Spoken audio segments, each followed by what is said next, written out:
يا نبي الله يا رسول الله يا حبيب الله سلام عليكم يا نبي الله يا رسول الله يا حبيب الله لا إله إلا الله محمد رسول الله يا هو يا أنت نور من نور الله أنت جود من جودي أنت نور من نور الله أنت جود من جودي أنت رحمة للعالمين يا نبي الله يا رسول الله يا حبيب الله سلام عليكم يا نبي الله يا رسول الله يا حبيب الله لا إله إلا الله محمد رسول الله يا هو يا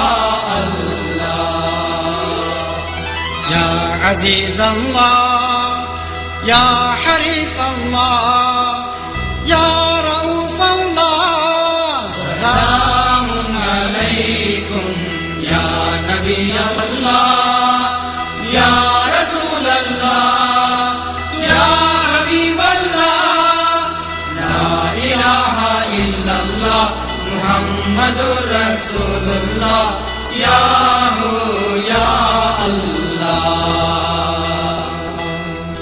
أنت شمس أنت بدر أنت نور فوق نوري أنت شمس أنت بدر أنت نور فوق نوري أنت مظهر الأتم كلا يا نبي الله يا رسول الله يا حبيب الله سلام عليكم يا نبي الله يا رسول الله يا حبيب الله لا إله إلا الله محمد رسول الله يا هو يا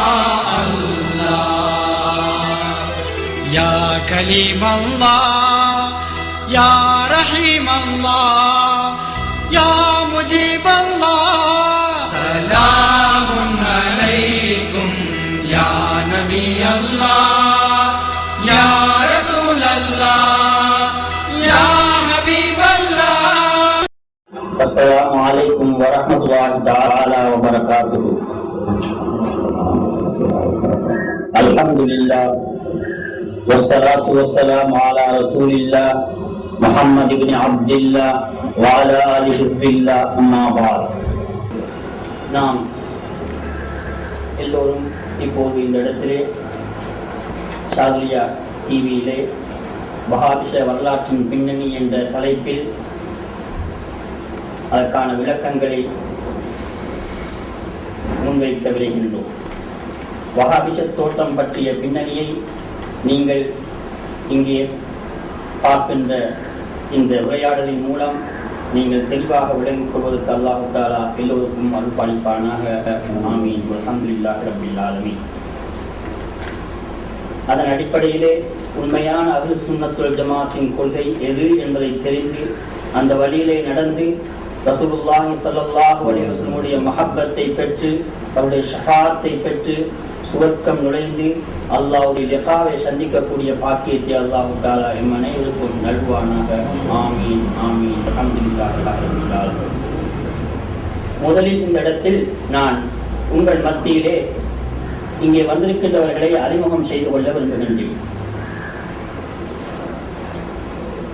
சுன்னத் வல் ஜமாஅத்தின் ஐக்கிய பேரவை தலைவர் தென்னிந்தியாவைச் சேர்ந்த ஷேக் அப்துல்லா ஜமாலி எம்ஏ அவர்கள் இப்போது இங்கே வீட்டிருக்கிறார்கள். அவருடைய வருகையை நாங்கள் இந்த ஷாதுலியா டிவியின் வாயிலாக வரவேற்கின்றோம். அவருடைய கருத்துக்களை பற்றி நீங்கள் நல்ல விளக்கங்களை அடைய வேண்டும் என்று நாங்கள் உங்களை வேண்டுகின்றோம். அடுத்து பக்கத்தில் அமர்ந்திருக்கிறார் மௌலவி எம் ஜுமான் ரவுலி அவர்கள். இவர்கள் ஜாமியத்துல் ஃபாசியத்து ஷாதுலியாவின் விரிவுரையாளர் இருக்கிறார். இவர் விந்தொட்டையைச் சேர்ந்தவர்.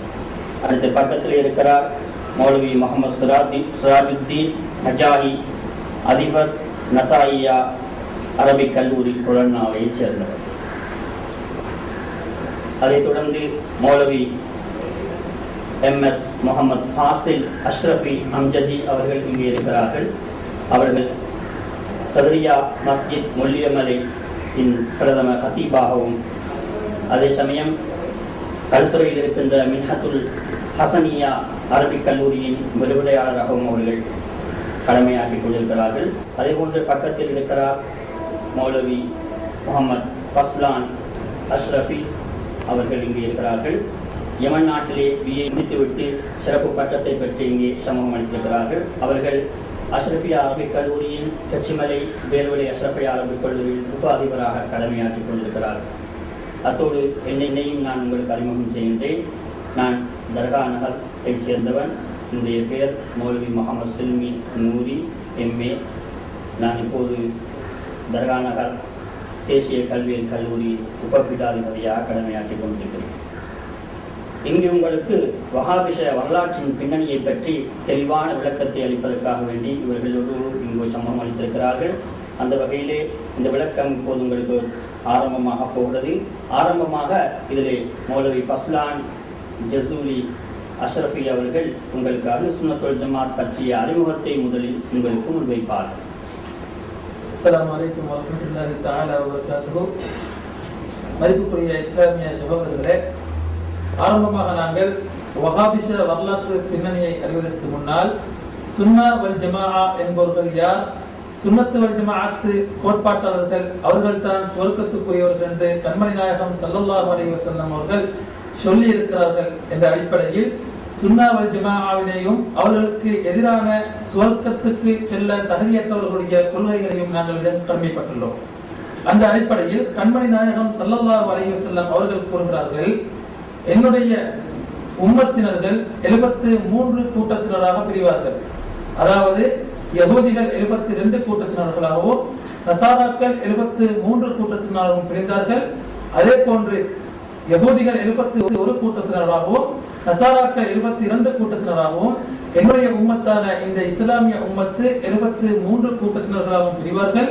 அவர்களில் ஒரு கூட்டம் சுவர்க்கம் நுழைவார்கள், மற்ற அனைவர்களும் நரகத்துக்குரியவர்கள் என்று கண்மணி நாயகம் ஸல்லல்லாஹு அலைஹி வஸல்லம் அவர்கள் சொன்னபோது சஹாபாக்கள் கேட்கிறார்கள், யா ரசூலுல்லாஹ், சுவர்க்கத்துக்குரிய அந்த கூட்டத்தினர் யார் என்று கேட்டபோது அவர்கள் கூறுகிறார்கள், மா அன அலைஹி வ அஸ்ஹாபி, நானும், அதாவது என்னுடைய சுன்னா, நானும் என்னுடைய சஹாபாக்களும் எந்த வழியிலே இருக்கிறோமோ அந்த வழியிலே செல்லக்கூடியவர்கள் தான் சுவர்க்கத்துக்கு உரியவர்கள் என்று கண்மணி நாயகம் சொன்னார்கள். அப்படி பார்க்கும் போது அல்லாஹ்வுடைய தூதர் ஆரம்பமாக தன்னை சொல்கிறார்கள், நான் செல்லக்கூடிய வழி, அதாவது அஸ்-சுன்னா. அதனால் தான் அஹ்லுஸ் சுன்னா வல் ஜமாஅ என்று நாங்கள் பெயர் வைத்திருக்கிறோம். இஸ்லாம் பெயர் சொல்லிக் கொண்டிருக்கிறது. அல்லாஹ்வுடைய தூதர் கூறுகிறார், நான் சென்ற வழி மட்டுமல்ல என்னுடைய சஹாபாக்களும் சென்ற வழி. அதனால் தான் வல் ஜமாஅ, ஜமாஅவுடைய வழி, அதாவது சஹாபி தோழர்களுடைய வழி என்று ஹதீஸ் சொல்லிக் கொண்டிருக்கிறது. இந்த அடிப்படையில் பார்க்கும் போது அல்லாஹ்வுடைய தூதரை பின்பற்றுவது போன்று சஹாபாக்களையும் பின்பற்றக்கூடிய வழி, அதுதான் சுன்னா வல் ஜமாஅவுடைய வழி. அன்றைய காலத்திலே அல்லாஹ்வுடைய தூதர் உலகிலே வாழ்ந்து கொண்டிருந்த போது சஹாபாக்களுக்கு மத்தியிலே பிரச்சனை ஏதும் ஏற்படவில்லை. ஏனென்றால் அவர்களுக்கு முன்மாதிரியாக அல்லாஹ்வுடைய தூதர் இருந்தார்கள். பின்னைய காலத்திலே அல்லாஹ்வுடைய தூதருக்கு பின்னாலும் சஹாபாக்களுடைய காலத்தில் பிரச்சனைகள் ஏற்படவில்லை. ஏனென்றால் ஒவ்வொரு மூத்த சஹாபாக்களும் மற்றவர்களுக்கு வழிகாட்டிகளாக இருந்தார்கள். அவர்களுக்கு பின்னால் வந்த தாபிஈன்களுடைய காலங்களிலும் எந்த விதமான பிரச்சனைகளும் வரவில்லை. ஏனென்றால் அவர்களுக்கு சஹாபாக்கள் முன்மாதிரியாக இருந்தார்கள். இப்படி பார்க்கும் போது கண்மணி நாயகம் ஸல்லல்லாஹு அலைஹி வஸல்லம் சொன்னார்கள், கைருல் குரூனி கர்னி சும்மல்லதீன யலூனஹும் சும்மல்லதீன யலூனஹும், காலங்கள்ல நூற்றாண்டுகள்ல சிறந்தது என்னுடைய நூற்றாண்டு, பிறகு அதற்கு பின்னால் வரக்கூடிய சஹாபாக்களுடைய நூற்றாண்டு, பின்பு தாபிஈன்களுடைய நூற்றாண்டு என்று சொன்னார்கள். இப்படி பார்க்கும் போது அல்லாஹ்வுடைய தூதரை பின்பற்றியவர்களை என்று பார்க்கும் போது இவர்கள் அத்தனை பேர்களும் சுன்னா வல் ஜமாஆ என்ற அடிப்படையிலே வருவார்கள். இவர்களை பின்பற்றக்கூடியவர்கள் தான் சுவர்க்கவாதிகள். அப்படி இருக்க அடுத்த 72 கூட்டத்தினர்களும் இவர்களுக்கு முரண்பட்டவர்கள், சுன்னா வல் ஜமாஆவாக இருக்க மாட்டார்கள். அல்லாஹ்வுடைய தூதரை பின்பற்ற மாட்டார்கள், அல்லது அல்லாஹ்வுடைய தூதரை பின்பற்றுவதுடனே சஹாபாக்களையும் பின்பற்ற மாட்டார்கள். இவர்கள் அஹ்லுஸ் சுன்னா வல் ஜமாஆவுக்கு முரண்பட்டவர்கள். அந்த அடிப்படையில் இஸ்லாமிய வரலாற்றை எடுத்து நோக்கும் போது இந்த அஹ்லுஸ் சுன்னா வல் ஜமாஆவுக்கு சஹாபாக்களுடைய காலம் தொட்டு அவர்களுக்கு எதிர்ப்பு கிளம்பிவிட்டது. அல்லாஹ்வுடைய தூதர் மறைந்ததற்கு பின்னால் சஹாபாக்களுக்குள்ளே சில முனாஃபிகீன்கள் உருவாகி, அதாவது அல்லாஹ்வுடைய தூதருடைய காலத்திலும் இந்த அஹ்லுஸ் சுன்னா வல் ஜமாஆவுக்கு சவால் எழும்பிவிட்டது. அந்த அடிப்படையில் பார்க்கும்போது 72 கூட்டங்களையும் இமாம்கள் அழகாக சொல்கிறார்கள். ஆரம்பமாக தோன்றப்பட்ட கூட்டம்தான் இஸ்லாத்திலே அஹ்லுஸ் சுன்னா வல் ஜமாஆவுக்கு முரண்பட்டவர்கள். அவர்கள் முனாஃபிகூன்கள், அதாவது அல்லாஹ்வுடைய தூதருடையவும் சஹாபாக்களுடையும் வழியை பின்பற்றாதவர்கள். சஹாபாக்கள் அல்லாஹ்வுடைய தூதரை கண்ணியமாக மதிப்பாக பேணும் போது இந்த முனாஃபிக்குகள் பேண மாட்டார்கள். உதாரணத்துக்கு அப்துல்லா இப்னு சலூல் என்பவர் முனாஃபிக்குகளின் தலைவர். இவர் அல்லாஹ்வுடைய தூதரை ஒருபோதும் மதிக்க மாட்டார். ஒரு கட்டத்திலே அல்லாஹ்வுடைய தூதருக்கு நீங்கள் நீதமாக நடந்து கொள்ளுங்கள் என்று அதபில்லாமல் கதைத்தும் இருக்கிறார். இப்படி முனாஃபிக்குகளின் தலைவராகவும் இவரை சார்ந்தவர்களும் அல்லாஹ்வுடைய தூதரை மதிக்காமல், சஹாபாக்களை மதிக்காமல், உலமாக்களை மதிக்காமல் ஃபித்னா செய்து கொண்டிருந்தார்கள். அப்படியே கால ஓட்டத்திலே சஹாபாக்களுடைய காலத்தில் கதரியாக்கள் தோன்றினார்கள். அதாவது கதிரை நம்ப மாட்டார்கள். அல்லாஹ்வுடைய கதிர் கலா கதிர் என்ற ஒன்று இல்லை, மனிதன் சுய இச்சையில் தான் அனைத்தையும் செய்கிறான் என்ற கருத்திலே கதரியாக்கள் வந்தார்கள். பின்பு முர்ஜியாக்கள் அதே காலகட்டத்தில் வந்தார்கள். அதாவது அனைத்தும் கதிர்தான், அவர்கள் திருடினாலும் அதை செய்ய வைத்தவர் இறைவன் தான் என்று சொல்லிக்கொண்டு இவர்கள் கிளம்பினார்கள். கதிர் என்று சொன்னால் இறைவன் எங்களுக்கு நியமித்த விதி, ஒரு விதி இருக்கிறது. அந்த நியதியும் படிதான் உலகத்திலே அனைத்து விடயங்களும் நடக்கும். மறுக்கக்கூடியவர்களுக்கு கதிரியா என்று பெயர். கலாக்கதிரை மறுக்கக்கூடியவர்களுக்கு கதிரியா என்று பெயர். எல்லாம் கதிர்படிதான் நடக்கும், எங்களை குற்றம் பிடிக்க முடியாது, அல்லாஹ்தான் எல்லாவற்றையும் செய்ய வைக்கிறார் என்று சொல்லி சில கூட்டங்கள் உருவாகினார்கள். அவர்களுக்கு முர்ஜியா என்று பெயர். அதற்கு பின்னால் சஹாபாக்களுடைய காலத்திலே வந்தவர்கள் அஹ்லுஸ் சுன்னா வல் ஜமாஆவுக்கு முரண்பட்டவர்கள் ஹவாரிஜிகள்.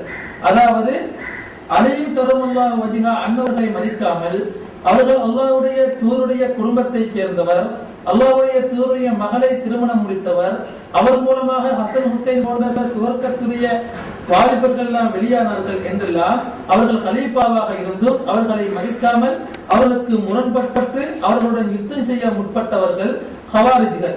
இவர்களை பற்றி கண்மணி நாயகம் ஸல்லல்லாஹு அலைஹி வஸல்லம் சொன்னார்கள், இவர்கள் நரகத்து வாசிகளுடைய நாய்களாக இருப்பார்கள் என்று. அப்படி சொல்லக்கூடிய அளவுக்கு ஹவாரிஜிகள் சுன்னத்து வல் ஜமாஆவுக்கு முரண்பட்ட மாபெரும் கெட்டவர்களாக உலகத்திலே விழுந்தார்கள். அவர்களை தொடர்ந்து ஷியாக்கள் ஏற்பட்டார்கள். அதாவது அல்லாஹ்வுடைய தூதருடைய குடும்பத்தை நேசிக்கிறோம் என்ற போர்வையிலே ஏனைய சஹாபாக்களுக்கு முரண்பட்டு சஹாபாக்களை ஏசி தெரியக்கூடியவர்களாக, சஹாபாக்களுடைய கலீஃபாக்களை பின்பற்றப்பட வேண்டியவர்கள் என்று அல்லாஹ்வுடைய தூதரால் அறிமுகப்படுத்தப்பட்ட சஹாபாக்களை மதிக்காமல் பின்பற்றாமல் அவர்களை நோவிலை செய்யக்கூடியவர்களாக, அவர்களை தூற்றக்கூடியவர்களாக அலி ரலியல்லாஹு அன்ஹு காலத்திலே ஷியாக்கள் உருவானார்கள். பின்னைய காலங்கள் உருண்டோட முஅத்தஸிலா என்ற கூட்டம் உருவாகினார்கள். முஅத்தஸிலாக்களுடைய கொள்கை என்னவென்று சொன்னால், அனைத்தும் பகத்தறிவு படிதான், மனிதனுடைய புத்திக்கு ஒரு விடயம் படவில்லை என்றால் ஏற்றுக்கொள்ளப்பட மாட்டாது என்று கருத்து சொன்னவர்கள். மட்டுமல்லாமல் குர்ஆன் அல்லாஹ்வுடைய கலாம் படைக்கப்பட்டு ஒன்று, அது பூர்வீகமானது அல்ல என்ற கருத்திலும், அதே போன்று அல்லாஹ் சுப்ஹானஹு வ தஆலாவானவன் மனிதனை போன்ற ஷரஃப் கொண்டவன், மனிதனுக்கு ஒப்பானவன் என்ற ரீதியில் கருத்தை தெரிவித்தார்கள். மட்டுமல்லாமல் அல்லாஹ்வுக்கு உருவமும் கற்பித்தார்கள். அல்லாஹ்வுக்கு எங்களை போன்று கண்கள் இருக்கிறது, அல்லாஹ்வுக்கு தலை இருக்கிறது, அல்லாஹ்வுக்கு கை இருக்கிறது, அல்லாஹ்வுக்கு பிடரி இருக்கிறது, அல்லாஹ்வுக்கு விலா இருக்கிறது என்றெல்லாம் அவர்கள் தஜ்சீம் என்று சொல்லக்கூடிய இறைவனுக்கு உருவம் கற்பிக்கக்கூடிய வரலாற்றை கொண்டவர்களாக, கோட்பாட்டை கொண்டவர்களாக முஅத்தஸிலாக்கள் இருந்தார்கள். வசனங்களை நேரடியாக கொண்டு வைப்பார்கள். அல்லாஹ் சுப்ஹானஹு வ தஆலா குர்ஆனிலே சில ஆயத்துக்களை முத்தஷாபிஹாத்தான ஆயத்துக்கள் என்று சொல்லி இருக்கிறார். அதாவது நேரடியாக கருத்து கொள்ள முடியாது. அதற்கு நேரடியாக கருத்து கொள்ளக்கூடியவர் உள்ளங்களிலே நோய் பிடித்தவர்கள், வழிகட்டவர்கள் என்று அல்லாஹ் தஆலா குர்ஆனில் சொல்லி இருக்க, இந்த முஅத்தஸிலாக்கள் அல்லாஹ்வுடைய திருவசனங்களுக்கு நேரடியாக கருத்து சொன்னார்கள். அர் ரஹ்மானு அலல் அர்ஷி இஸ்தவா, அல்லாஹ் ரஹ்மானாகி அல்லாஹ் அர்ஷிலே உட்கார்ந்து விட்டார் என்று அதற்கு அவர்கள் கருத்து கொடுத்தார்கள்.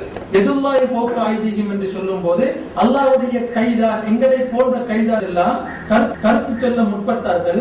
இவர்களை முஅத்தஸிலாக்கள் என்று சொல்வோம். இப்படிப்பட்டவருடைய விடயங்களை ஷேக் ஜமாலி ஹஜ்ரத் அவர்கள் அழகாக விளங்கப்படுத்துவார்கள்.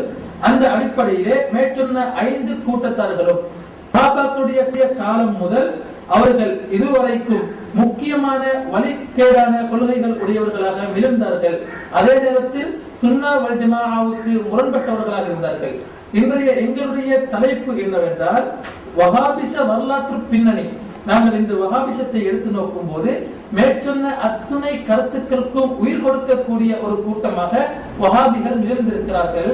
நாங்கள் கண்ணால் கண்டு கொண்டிருக்கிறோம். முன்னே இருந்த முனாஃபிக்கீன்களுக்கும், கதரியாக்களுக்கும், ஹவாரிஜிகளுக்கும், ஷியாக்களுக்கும், முஅத்தஸிலாக்களுக்கும் உயிர் கொடுக்கக்கூடிய ஒரு கூட்டமாக அனைத்து வழிகட்ட கொள்கைகளையும் ஒன்றக் கொண்டு தான் உருவாக்கப்பட்டதாக வஹாபிசம் இருந்து கொண்டிருக்கிறது. அந்த அடிப்படையில் இன்று நாங்கள் வஹாபிச பின்னணி பற்றி உங்களுக்கு மத்தியிலே சில கருத்துக்களை பகிர்ந்து கொள்ள விரும்புகின்றோம். அந்த அடிப்படையில் இன்று ஹஜ்ரத் அவர்களிடத்திலே நாங்கள் முன்வைக்கக்கூடிய கேள்வி என்னவென்று சொன்னால், மதிப்புக்குரிய ஹஜ்ரத் அவர்களே, வஹாபிகளுக்கும் அதே போன்று ஏனைய கொள்கைகளுக்கும் உள்ள தொடர்பு என்று மிக காணக்கூடியதாக இருக்கிறது. அது சம்பந்தமாக உங்களுடைய கருத்து.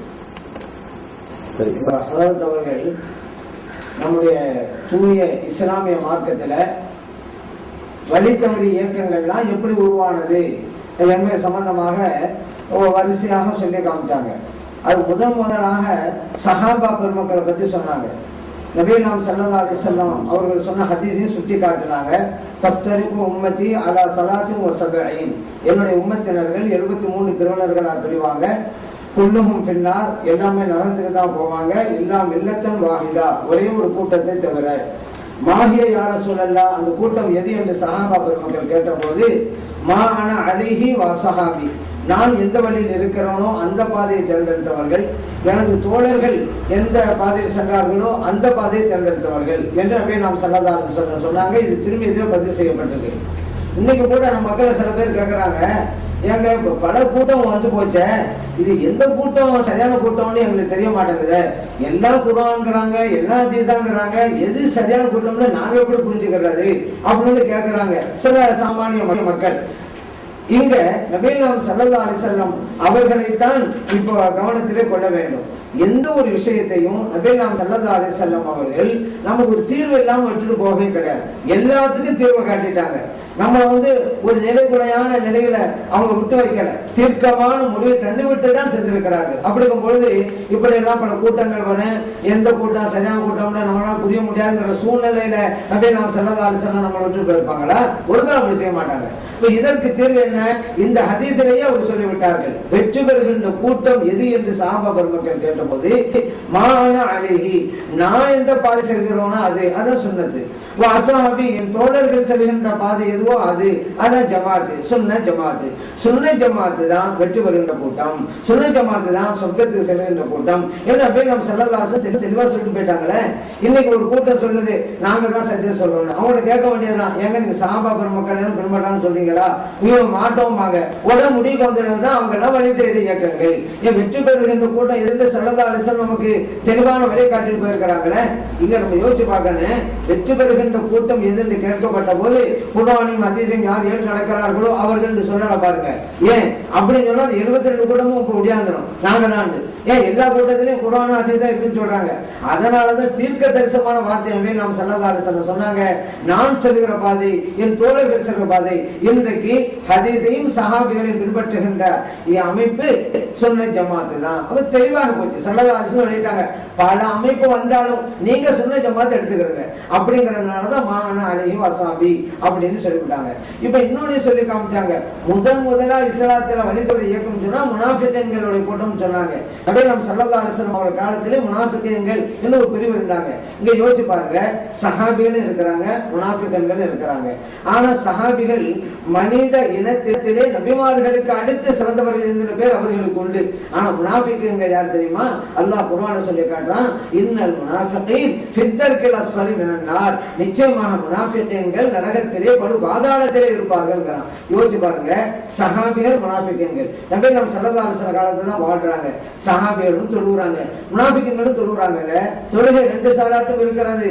சஹாபிகளும் நோன்பு வைக்கிறாங்க, முனாஃபிகீன்களும் நோன்பு வைக்கிறாங்க. சஹாபிகள் ஹஜ் செய்றாங்க, முனாஃபிகீன்களும் ஹஜ் செய்றாங்க. ஆனா சஹாபிகள் ஏற்றமானவர்கள், முனாஃபிகீன்கள் நரகத்தை செல்லக்கூடியவர்கள். ஏன் சஹாபிகளுடைய வணக்கம் எல்லாம் முனாஃபிகீன்கள் இருக்கத்தானே செய்யுது. ஏன் சஹாபிகள் வெற்றி பெறணும், முனாஃபிகீன்கள் நரகத்துக்கு போகணும்?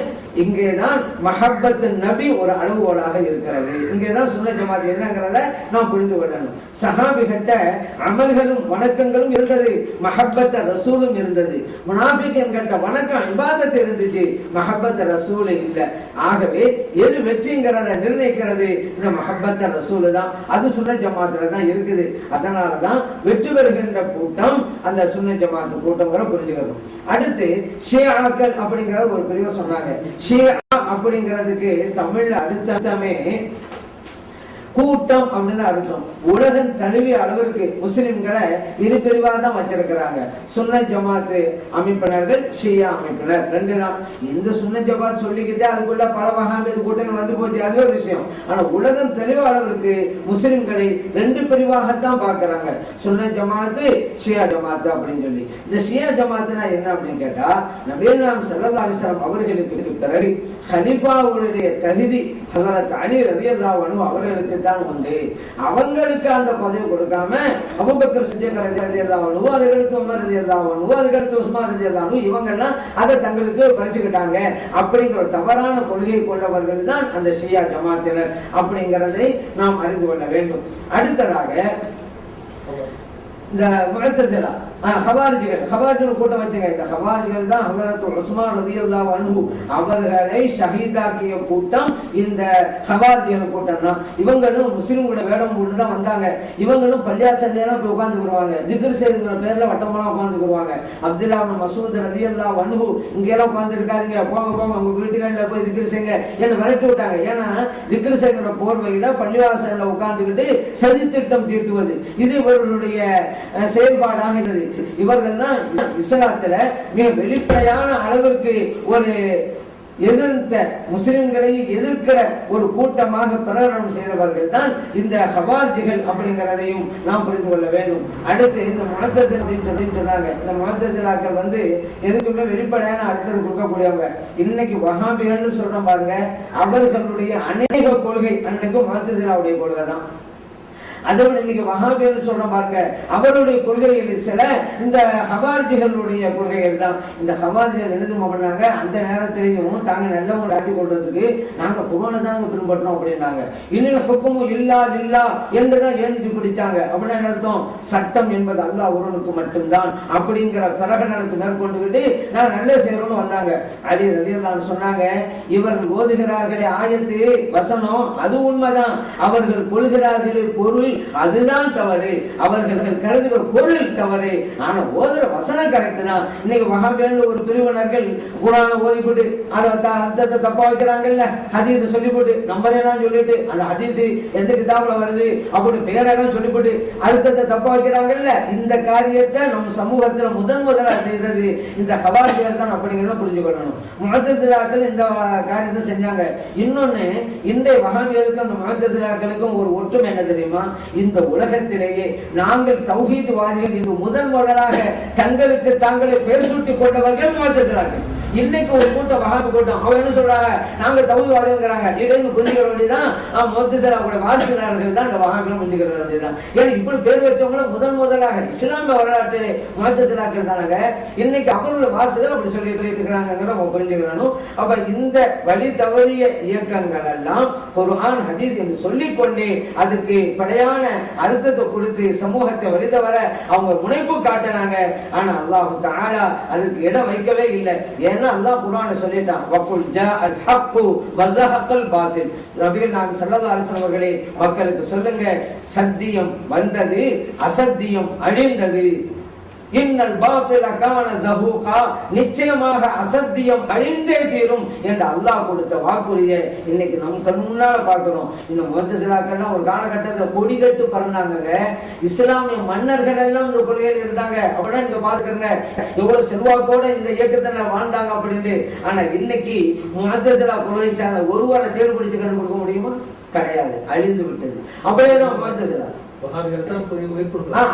வஹாபிகள் வந்து ஒரு ஒட்டுமொத்த ஒரு கலவையாக இருக்கிறாங்க. ஒன்லி முஅத்தஸிலாவுடைய வாரிசுகள் மட்டுமல்ல வஹாபிகள், ஸவாஜியுடைய வாரிசுகளும் இந்த வஹாபிகள் தான். முஅத்தஸிலா வாரிசுகளும் இவங்க தான். அதனால இவங்க ஒரு கலவையாகத்தான் இருந்துட்டு இருக்கிறாங்க. இப்போ ஸவாஜி இன்னைக்கு யாரும் இருக்கிறாங்களா? கிடையாது, எல்லாம் அழிஞ்சு போயிட்டாங்க. அதே போலதான் இந்த இன்னைக்கு வஹாபிகள்னு சொல்றவங்களும் அப்படி இப்படிலாம் வந்தாங்க. அதெல்லாம் ஒண்ணும் கிடையாது, ஒண்ணுமெல்லாம் போச்சு. அவங்க பல பிரிவுகளாக பிரிந்து அவர்களுக்குள்ளே ஆளுக்கு ஒரு சட்டத்தை சொல்லிக் கொண்டு இன்னைக்கும் பலவீனம் அடைந்து போயிட்டாங்க. நாளுக்கு நாள் அவருடைய கூடாரம் கலந்து கொண்டே இருக்கிறது. அதுதான் யதார்த்தம். அதுதான் நம்மளுடைய வாழ்க்கையில அதை காமிச்சிட்டாங்க அப்படிங்கிறத நம்ம புரிஞ்சுக்கணும். வஹாபிகள் இதய வஹாபிகள் முன்னால கெட்ட கூட்டத்தினர்களுடைய ஒரு ஒட்டுமொத்த அவர்கள். இந்த வஹாபிகளுடைய தோற்றம் எப்ப ஆரம்பிச்சது? இப்னு அப்துல் வஹாப் அப்படிங்கிறவரு ஹிஜ்ரி 1111 தான் நஜ்துல பிறக்கிறார். அவருடைய சித்தாந்தங்களையும் கொள்கைகளையும் கொண்டவங்களுக்கு தான் நம்ம இன்னைக்கு வஹாபிகள் அப்படின்னு நம்ம சொல்லிக்கிட்டு இருக்கிறோம். ஏன்னா இப்னு அப்துல் வஹாபுடைய கொள்கை கொண்டவர்கள் வஹாபிகள் அப்படிங்கிறோம். இதுக்கு கூட சில பேர் வழக்கு கொடுப்பாங்க, வஹாபிகள் எங்களை பார்த்து சொல்றீங்கன்னா எங்களுக்கு பெருமையா தான் இருக்குது. ஏன்னா வஹாபுண்டா அல்லாஹ்வுடைய திருநாமங்கள்ல ஒண்ணு, வஹாபிகள்டா இறைவனை சார்ந்தவர்கள் எங்களை சொல்றீங்க அப்படின்னு சொல்றாங்க. அப்ப நான் கேட்கறது, அப்ப எங்க வஹாபின்னு ஒரு கோபம் வருது, சந்தோஷப்பட வேண்டியதானே? அது அவங்களுக்கே தெரியுது, நம்ம அந்த கருத்துல சொல்லலைங்கிற அவங்களுக்கே தெரியும். ஏன்னா சும்மா சப்பாடு கேட்டதுதான் அப்படின்னா உங்க சந்தோஷப்படணும். நம்ம வஹாபிலாம் கோபம் வருது, என்ன எங்களை பார்த்து வஹாபி வந்துருங்க அப்படின்னு கோபப்படுறாங்க. ஏன்னா நம்ம எந்த கருத்து சொல்றதோ அவங்களுக்கு தெரிய போய் தான் அப்படி சொல்றாங்க. நம்ம எந்த கருத்து சொல்றோம், இப்னு அப்துல் வஹாபுடைய சித்தாந்தத்தை கொண்டவர்கள் அப்படிங்கிற கருத்துல தான் நம்ம வஹாபின்னு அவங்களை சொல்லிக்கிட்டு இருக்கிறோம். இப்ப இந்த இப்னு அப்துல் வஹாப் அப்படிங்கிறவரு அந்த சவுதி மன்னனுடைய ஆட்சி காலத்துல அவர் வாழ்ந்தவர். அதனால இவருடைய சித்தாந்தத்தை அவங்க எல்லாம் எடுத்துக்கொண்டாங்க. இன்னைக்கு சவுதி அரசாங்கத்துல அந்த வஹாபிகளுடைய கொள்கைகளை தான் நம்ம பார்க்கலாம். சவுதி நாட்டுக்கு போனா கூட, சவுதி அரேபியாவில் கூட அதைத்தான் நம்ம பார்க்கலாம் அப்படிங்கிறதையும் நம்ம புரிஞ்சுக்கணும். இப்னு அப்துல் வஹாப் பத்தி சில கருத்துக்களை சொன்னாங்க. ஸல்லல்லாஹு அலைஹி வஸல்லம் உலகத்துல வரக்கூடிய எல்லா வழிகளைகளை பத்தி ரசூலுல்லாஹ் முன்வைச்சிருக்கிறாங்க. அந்த வகையில ரசூல் ஸல்லல்லாஹு அலைஹி வஸல்லம் ஹதீஸ்ல நாங்கள் ஹதீஸ் வாயில காண்றோம். 300 தலைவர்களை பற்றி ரசூல் ஸல்லல்லாஹு அலைஹி வஸல்லம் அவர்கள் வழிகாட்டுதலை பற்றி சொல்லிக்கிறாங்க. 300 தலைவருடைய பேர்களை ரசூலுல்லாஹ் குறிப்பிட்டிருக்கிறாங்க. அதே சமயம் ரசூல் ஸல்லல்லாஹு அலைஹி வஸல்லம் மறுமை நாள் வரும் வரைக்கும் உள்ள எல்லா விஷயங்களையும் அவருடைய இல்முல் கைப் என்ற மறைவான ஞானத்தின் மூலம் முன்வைத்திருக்கிறார். சஹாபாக சொல்றாங்க, சிலர்கள் நாங்கள் பாடமாகி கொண்டோம், சிலர்கள் மறந்து கொண்டுவிட்டோம். இருந்தாலும் ரசூலுல்லாஹ் கியாமத் நாள் வரைக்கும் வருகின்ற சகல விஷயங்களையும் சொன்னாங்க. அந்த வகையில ரசூல் ஸல்லல்லாஹு அலைஹி வஸல்லம் அவர்கள் இந்த இப்னு அப்துல் வஹாப் நஜ்தி என்று சொல்ற இந்த வஹாபிய தலைவர் பற்றி தெளிவாக சில ஹதீஸ்களை சொல்லி இருக்கிறத நாங்கள் காண்கிறோம். அந்த வகையில் புகாரியில் ஒரு ஹதீஸ் வருகிறது, அல் ஃபித்னத்து மின் கிபலில் மஷ்ரிக், கிழக்கு பக்கத்திலிருந்து உலகத்தின் கிழக்கு பகுதியில் இருந்து குழப்பங்கள் தோன்றும் என்று ரசூல் ஸல்லல்லாஹு அலைஹி வஸல்லம் சொல்லியிருக்கிறாங்க. இது பற்றி நிறைய ஹதீஸ்களை ரசூலுல்லாஹ் குறிப்பிட்டிருக்கிறாங்க. ஒரு தெளிவான ஹதீஸை நான் காண்போம். இப்னு உமர் ரலியல்லாஹு அன்ஹு அவர்கள் அறிவிக்கிறாங்க, قال النبي صلى الله عليه وسلم اللهم بارك لنا في شامنا اللهم بارك لنا في يمننا قالوا يا رسول الله وفي نجدنا. ரசூல் ஸல்லல்லாஹு அலைஹி வஸல்லம் அவர்கள் ஷாம் சேதத்துக்கு சிரியாவுக்கு பரக்கத்து செய்யுமாறு பிரார்த்தனை செய்கிறார்கள், துஆ செய்கிறாங்க.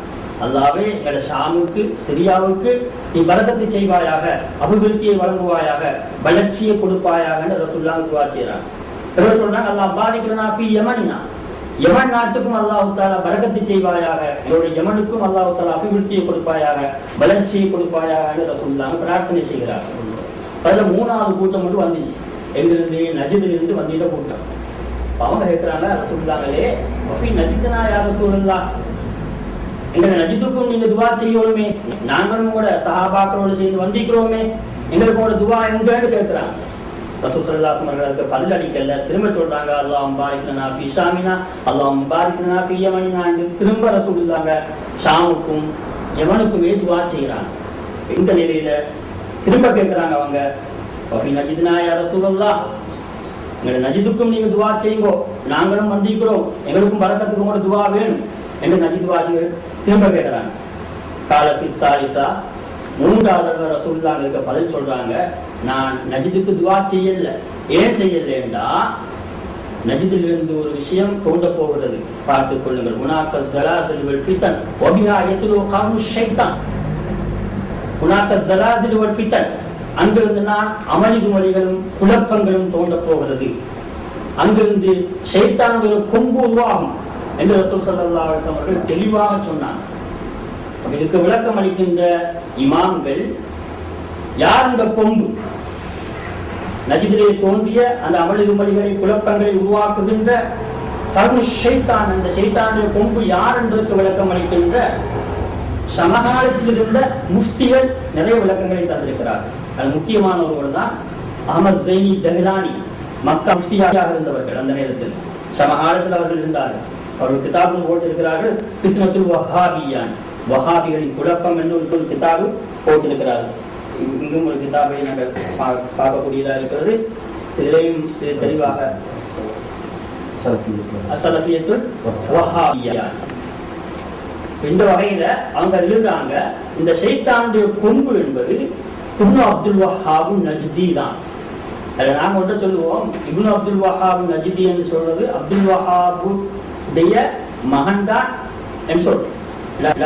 முஹம்மது என்பதுதான் அந்த பேரு, முஹம்மது இப்னு அப்துல் வஹாப். நாங்க முஹம்மதுன்னு சொல்றதில்ல. ஏன்? முஹம்மது என்பது ரசூல் ஸல்லல்லாஹு அலைஹி வஸல்லம் புனிதமான அந்த பேர். எனவே அந்த பேரு கிடைச்சது கிடைக்க தகுதியில்லை. ஆனால் இப்னு அப்துல் வஹாப், அப்துல் வஹாபுடைய மகன் என்று நாங்க வர சொல்றோம்.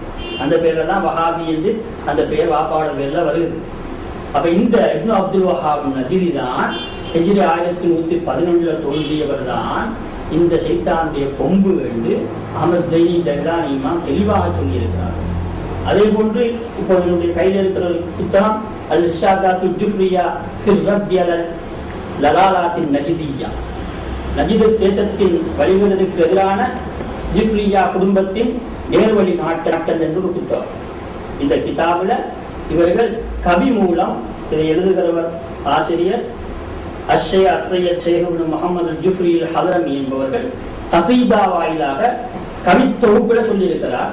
அதுக்கு இங்கே விளக்கம் தருகிறார்கள் மௌலானா ஷிஹாபுத்தீன் அஹமத் கோயா ஷாலியாத்தி என்பவர் இதுக்கு விளக்கம் தந்திருக்கிறார்கள். அவர்கள் இந்த கிதாபில் எழுதுறாங்க, இந்த ஷைத்தானுடைய கொம்பு யார் என்றா உண்மையிலே இப்னு அப்துல் வஹாப் நஜ்தி தான் இருக்கிறார்கள். ரசூல் ஸல்லல்லாஹு அலைஹி வஸல்லம் அவர்கள் எப்ப சொன்னாங்க? 1400 வருஷத்துக்கு முன்னால் சொல்லி இருக்கிறாங்க. 12ஆம் நூற்றாண்டுல தான் இவன் பிறக்கிறாங்க. இப்னு அப்துல் வஹாப் நஜ்தி 12ஆம் நூற்றாண்டுல பிறக்கிறாங்க. 1112. 12ஆம் நூற்றாண்டுல தோன்றக்கூடிய ஒருவரை பார்த்து ரசூல் ஸல்லல்லாஹு அலைஹி வஸல்லம் அவர்கள் இல்முல் கைப் என்ற மறைவான ஞானத்தின் மூலம் சொல்லி இருக்கிற இந்த விஷயத்தை எல்லா இமாம்களும் ஒற்றுமையா சொல்றாங்க, இவன் தான் இந்த வழிகேடு. அடுத்தது இன்று இருக்கக்கூடிய தங்களை வஹாபிகள் என்று அறிமுகப்படுத்திக் கொள்ளக்கூடியவர்கள் அன்றைய நஜிது இன்று நாங்கள் சொல்லக்கூடிய ரியாது என்று நாங்கள் அறிமுகப்படுத்துவோம். அவர்கள் அதை மறுப்பார்கள். அவர்கள் சொல்கிறார்கள் அது பகதாதிலே இருக்கக்கூடிய ஒரு ஊரு என்று சொல்லிக் கொண்டிருக்கிறார்கள். என்றாலும் உண்மை அதுவல்ல. பழைய உலக வரைபடத்தை நாங்கள் எடுத்து நோக்கினால் நஜித் என்று குறிப்பிடப்பட்டிருக்கக்கூடிய இடம் அது சவுதியிலே இருக்கக்கூடிய ரியாத் என்ற இடம்தான். அதை அவர்கள் ஹதீஸில் வந்திருக்கக்கூடிய நஜிது என்பதற்காக அதை மறைப்பதற்காக வேண்டி அதற்கு ரியாத் என்று பெயர் சூட்டி இருக்கிறார்கள் என்பதை நாங்கள் கவனித்துக் கொள்ள வேண்டும். அடுத்ததாக இவருடைய இப்னு அப்துல் வஹாப் அன்-நஜ்தி தனக்கு ஒரு செய்கை ஏற்படுத்திக் கொண்டிருந்தார். அதாவது அவர் சொல்லக்கூடிய விடயங்கள் அதிகமாக இப்னு தைமியா என்பவரால் அறிமுகப்படுத்தப்பட்டவை கருத்தார். 7வது நூற்றாண்டிலே வாழ்ந்த ஒருவர் இப்னு தைமியா அவர்கள். அவர்களுடைய கொள்கையை கொண்டவர்கள் தான், அவர்களுடைய கொள்கைக்கு உயிர் கொடுத்தவராகவும் இப்னு அப்துல் வஹாப் அவர்கள் இருந்து கொண்டிருக்கிறார்கள். அந்த அடிப்படையில் இப்னு தைமியா அவர்களை பற்றி நாங்கள் அறிந்திருப்பது சாலை சிறந்ததுன்னு நினைக்கிறேன். அவங்க இப்னு அப்துல் வஹாப் பற்றி சொன்னாங்க. நபிகள் ஸல்லல்லாஹு அலைஹி வஸல்லம் அவர்கள் தீர்க்க தரிசனமாக அறிவித்து போயிட்டு இருக்காங்க. இப்போ சில பேர் பகதாதெல்லாம் சொல்றாங்க நஜதுக்கு அப்படி வர சொல்றீங்க. நபிகள் ஸல்லல்லாஹு அலைஹி வஸல்லம் வந்து நீங்க கடலில் மஷ்ரிக் அப்படிங்கிறாங்க, கிழக்கு பகுதி அப்படிங்கிறாங்க. அது மதீனாவுக்கு வந்து கிழக்கு பகுதிங்கிறது இந்த நஜதுக்கு பொருந்தும். நபிகள் ஸல்லல்லாஹு அலைஹி வஸல்லம் ஆமா அதுதான் ஸல்லல்லாஹு அலைஹி வஸல்லம் திசையும் கரெக்டா சொல்லிட்டு போயிருக்காங்க. இதுல உள்ள படம் தேசத்திலேயே தெளிவாயிருக்கு. நடுவில் பார்க்கலாம் நஜித் போடப்பட்டது. இந்த ஜியோகிரபியா தேர்வுல புவியியல் ரீதியாக இந்த வரைபடத்துல தெளிவாக நஜித் என்று காட்டப்படுது. அதையும் இப்போ காமிச்சிருக்கிறாங்க. அது மாத்திரம் இல்லாம ஈராக்கில் இருக்கக்கூடிய ஒரு நஜிதை சொல்றதாங்கன்னா சலதாசனம் குறிப்பிட்டே சொல்லியிருப்பாங்க. ஈராக்கில் இருக்கக்கூடிய நஜிது அதே சமயத்துல ஒரு இடத்துல இப்ப இந்த மாநிலத்தில் இருக்கிறதுனால யாராவது வீட்டிலே இருந்தோம்னு சொன்னா ஒரு குசினி இருக்குன்னு சொன்னா வேற ஆட்கள்கிட்ட ஒரு குசினியை போயிட்டு பார்க்க மாட்டேன், கிச்சன்ல எல்லாம் போயிட்டு பார்க்க மாட்டேன், அவங்க வீட்டு கிச்சனை தான் பார்ப்பாங்க. அதே மாதிரி சல்லல்லாஹு சொன்னவங்க இந்த ஈக்கடத்துல இருந்து சொல்லியிருந்தேன்னு சொன்னா இந்த நஜிதாத்தா இருக்கணும், அப்துல் வஹாப் நஜிதி போல நஜிதாத்தா இருக்கணும்ன்றதுதான் உறுதியான சொல்லாது. மதீனாவிலிருந்து பார்க்கும் பொழுது கிழக்கு திசையில இதுதான் ஹிஜாஸ்ல உள்ள நஜிஸ் இந்த ரியாதில் அப்படின்னு சொல்றாங்க. ஹிஜாஸ்ங்கிறது அந்த அரேபிய பகுதியில் தான் சொல்றாங்க. அடுத்து இப்போ இன்னொரு விஷயத்தை நபிகள் ஸல்லல்லாஹு அலைஹி வஸல்லம் சொல்லி போயிருக்காங்க. ஃபி ஷாமினா வஃபி யமனினா அப்படிங்கிறாங்க. எங்களுடைய யமன் நாட்டுக்கு பரக்க சேவையாக, எங்களுடைய சிரியா நாட்டுக்கு பரக்க சேவையாங்கிறாங்க. ஒபிய நஜித்னா எங்களுடைய நஜித் தேசத்துக்கு இருக்கும் பொழுது மாட்டேங்கிறாங்க நபிகள் ஸல்லல்லாஹு அலைஹி வஸல்லம். இதுல கூட ஒரு உண்மையை புரியுறோம். இன்னைக்கு உலகம் தழுவிய அளவுக்கு இந்த நஜித் இருக்கிற அதாவது ரியாத் இருக்கிற பகுதி வந்து வஹாபிச நாடாக இருக்குது. இந்த சவுதி அரேபியா அதுக்கு தலைநகர் ரியாத். இது வஹாபிச சித்தாந்தங்கள் கொண்ட நாடுதான் அந்த சவுதி அரேபியா. இந்த அரசாங்கத்துக்கு தான் நான் துவா செய்ய மாட்டேன்னு. ஏன்னா வஹாபிச சித்தாந்தங்கள் உள்ள ஒரு நாட்டுக்கு வந்து எப்படி பரக்க செய்யலான்னு துவா செய்ய முடியும்?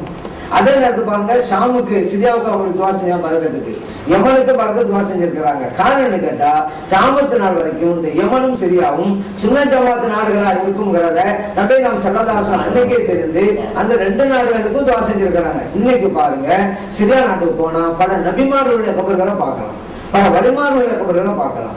யமன் நாட்டுக்கு போனா பல நபிமார்கள் கபரு, பல வழிமார்கள் கபர் அங்க இருக்குது. அது மட்டும் இல்ல, இன்னைக்கு நம்ம மீலாது மோனு கொண்டாடி ஓதிக்கிட்டு இருக்கிறோமே, இதை வந்து நீங்க சிரியா நாட்டுல பார்க்கலாம்.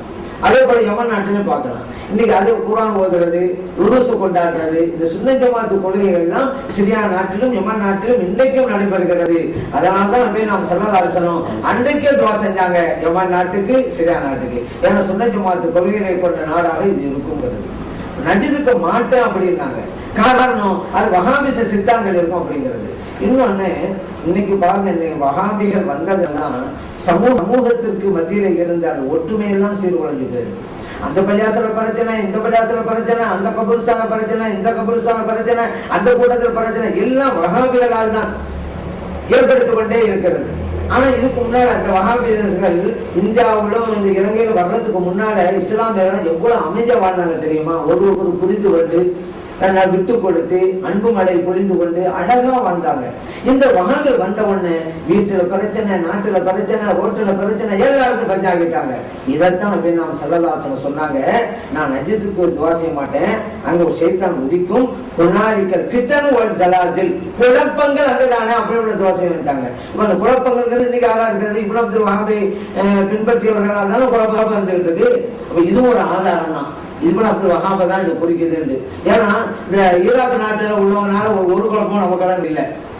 ஏதாவது குழப்பம் இருக்கு நமக்கு இந்தியாவோட உலகத்துல ஒரு குழப்பம் கிடையாது. ஆனா இப்னு அப்துல் வஹாப் கொள்கை சார்ந்தவர்களான குழப்பம். ஆனா நாம் ஸல்லல்லாஹு அலைஹி வஸல்லம் நஜிதுன்னு சொன்னது இப்னு அப்துல் வஹாப் தான் சொன்னாங்க. அங்கதான் ஷைத்தான கொம்பு உதிக்கும்டா இப்னு அப்துல் வஹாப் என்கின்ற ஷைத்தான கொம்பு அந்த ஊர்ல பிறக்கும் அப்படிங்கிற கருத்துல தான் நாம் ஸல்லல்லாஹு அலைஹி வஸல்லம் இதை சொன்னாங்க அப்படிங்கிறதை நாம் புரிந்து கொள்ள வேண்டும். அந்த துஆவுடைய பரக்கத்தினால இன்னைக்கு யமன் ஷாம்ல இருந்து கூட வரக்கூடிய வழிமார்கள், அதிகமான வழிமார்கள் எல்லாம் இந்த இலங்கையில் இந்தியாவுக்கு அடங்கியிருக்கக்கூடியவர்கள், நல்ல மனிதர்கள் எல்லாம் அந்த தேசத்திலிருந்து வந்தார்கள். எல்லாம்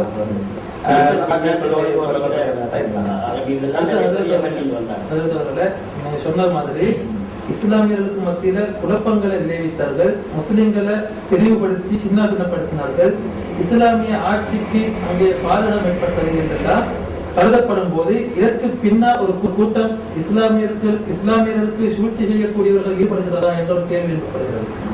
அதாவது முஸ்லிம்களுடைய ஒற்றுமை சிதைக்கப்படுமானால், முஸ்லிம்களுக்கு மத்தியில் பிரச்சனைகள் ஏற்படுமானால் அதை கொண்டு சந்தோஷப்படக்கூடியவர்கள் முஸ்லிம்களுடைய விரோதிகளான யகூதி நசாராக்கள். இந்த வேலைகளை இவர்கள் செய்வார்களானால் அவர்களுக்கும் முஸ்லிம் இந்த வஹாபிகளுக்கும் ஏதாவது தொடர்பு பின்னணிகள் இருக்கிறதா? இருக்குது. ஏன்னா இப்ப அவர்களுடைய அந்த சதித்திட்டங்கள்லாம் காரணம். இப்ப இந்தியாவிலே கூட முஸ்லிம்களை பிரித்தாளும் சூழ்ச்சியை ஆங்கிலேயர்கள் கையாண்டார்கள். ஆங்கிலேயருடைய அந்த அரசாட்சியின் போது இதான் கண்டாங்க. அவர்களை பிரித்தாளும் சூழ்ச்சிகளாக தான் நம்ம இந்தியாவில நிறைய இருக்க முடியும். அதே போல உலக தலைவர் அவர்களுக்கு அந்த யகூத நசாராக்கள் கண்டு பயப்படுவது இஸ்லாமிய சக்தியை தான். அந்த இஸ்லாமிய சக்தி ஒற்றுமையாக இருந்தா அவருடைய வளர்ச்சிக்கு தடையா இருக்குன்னு அவங்களும் பயப்படுறாங்க. நம்மளும் யாரும் தடையா இல்லை, அவங்க அப்படி பயந்துக்கிட்டு நமக்கு எதிராக இஸ்லாமிய எந்த நிலைக்கும் அவங்க எழுச்சி பெற்று விட கூடாதுங்கிறதுனால பல சதி திட்டங்கள் தீட்டாங்க. அதுல ஒரு வகைய நம்ம இன்னைக்கு அங்கனது அவர் மூலமா கூட நம்ம கேட்கறோம். அவங்க சொல்லுவாங்க.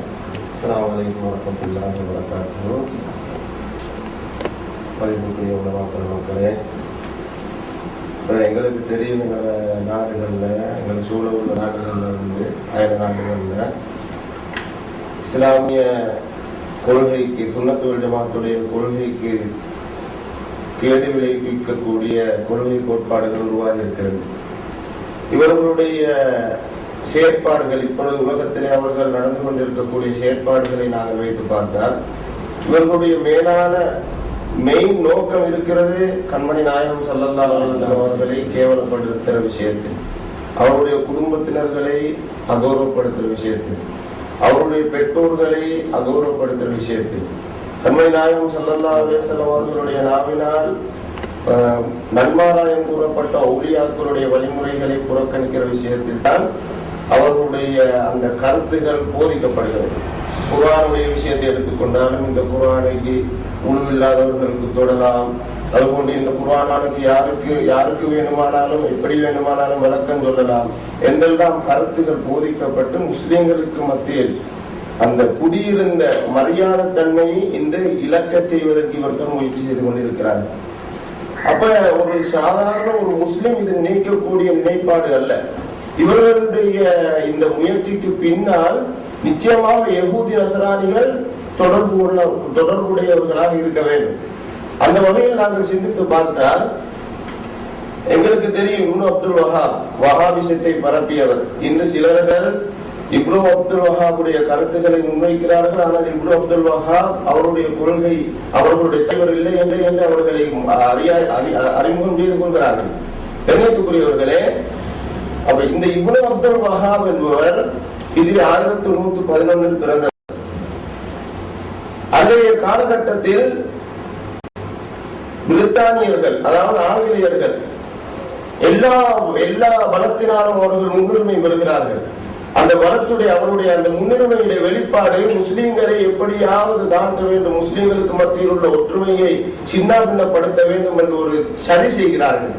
அந்த சதியுடைய வெளிப்பாடு முஸ்லிம்கள் வாழக்கூடிய பிரதேசங்களுக்கு, முஸ்லிம்கள் வாழக்கூடிய ஒற்றுமையாக வாழக்கூடிய ஊர்களுக்கு அவர்கள் உளவாளிகளை, அதாவது முஸ்லிம்களை போன்று நடித்துக் கொண்டு அந்த முஸ்லிம்களை எப்படி கெடுப்பது என்ற நோக்கத்தை கற்பித்து சில உளவாளிகளை அனுப்பி வைக்கிறார்கள்.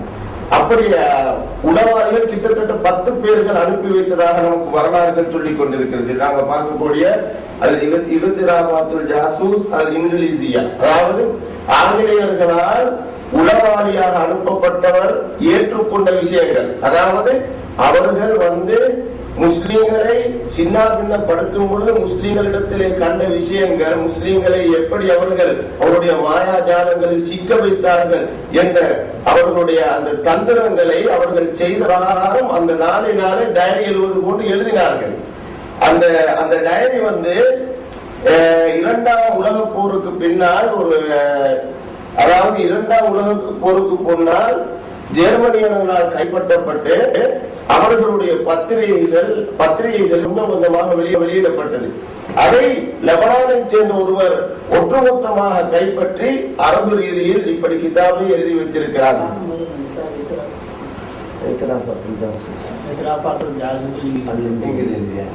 தமிழ்லையும் இப்ராஹிம் ரப்பானி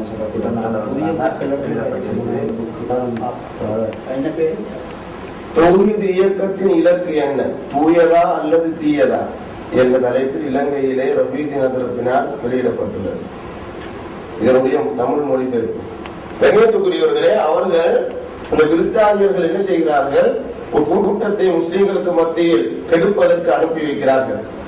அந்த கெடுப்பதற்கு வந்தவர்களில் முஸ்லிம்கள் வாழக்கூடிய மிகவும் பிரமாண்டமான முதல்கள், அதாவது பெரும் மதீனத்துகள், ஹிஜாஸ், ஷாம் போன்ற பிரதேசங்களுக்கு அனுப்பப்பட்டவர் தான் ஹம்பர் என்பவர்.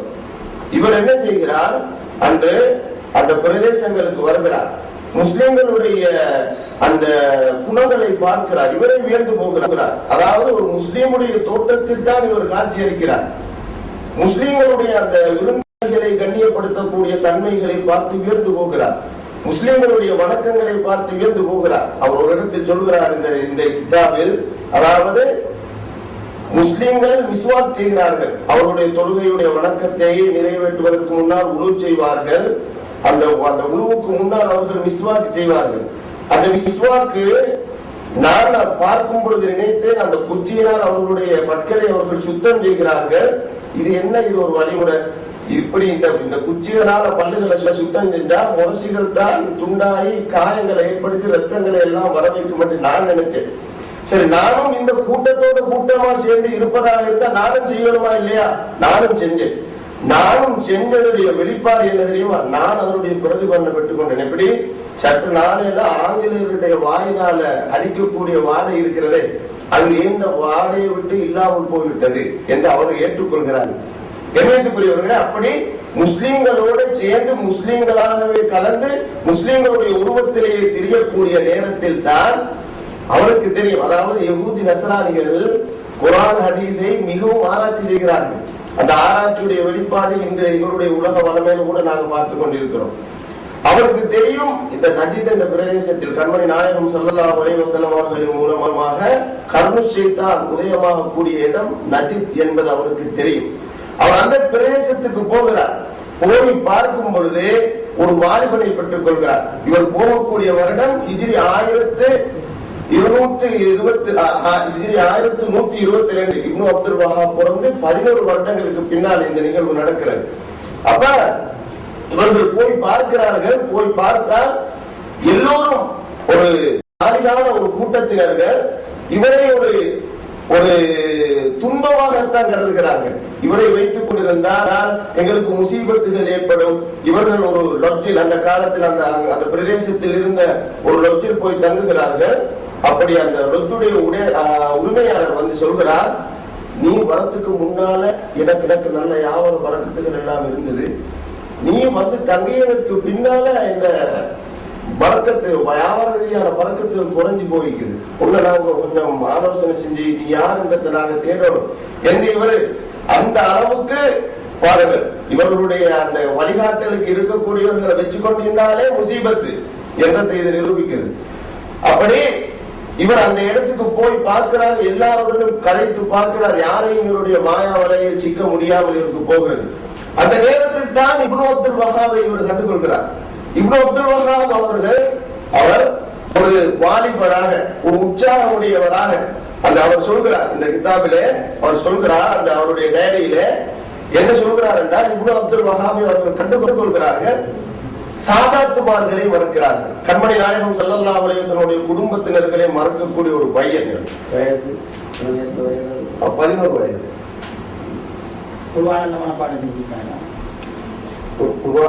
11 வயது ஒரு நிலைமைக்கு வந்திருக்கிறாரு மார்க்கத்துடைய விஷயத்துல, இல்முடைய விஷயத்துல. அப்ப இவர் ஒரு உற்சாகசாலியாக இவரை கண்டுகொள்றாரு. அப்ப இவருடைய பேச்சுவார்த்தைகள், இவருடைய நடவடிக்கையில 4 மதுஹபுகளுடைய இமாம்களையும் இவர் மறுத்து பேசுறாங்க. சின்னத்திலே அந்த வயதிலேயே சாதாத்துமாக ஸல்லல்லாஹு அலைஹி வஸல்லம் குடும்பத்தினர்கள் இல்லை என்றதை மறுத்து பேசுறாங்க. அடுத்ததாக சஹாபாக்களை ஏன் பின்பற்றணும்?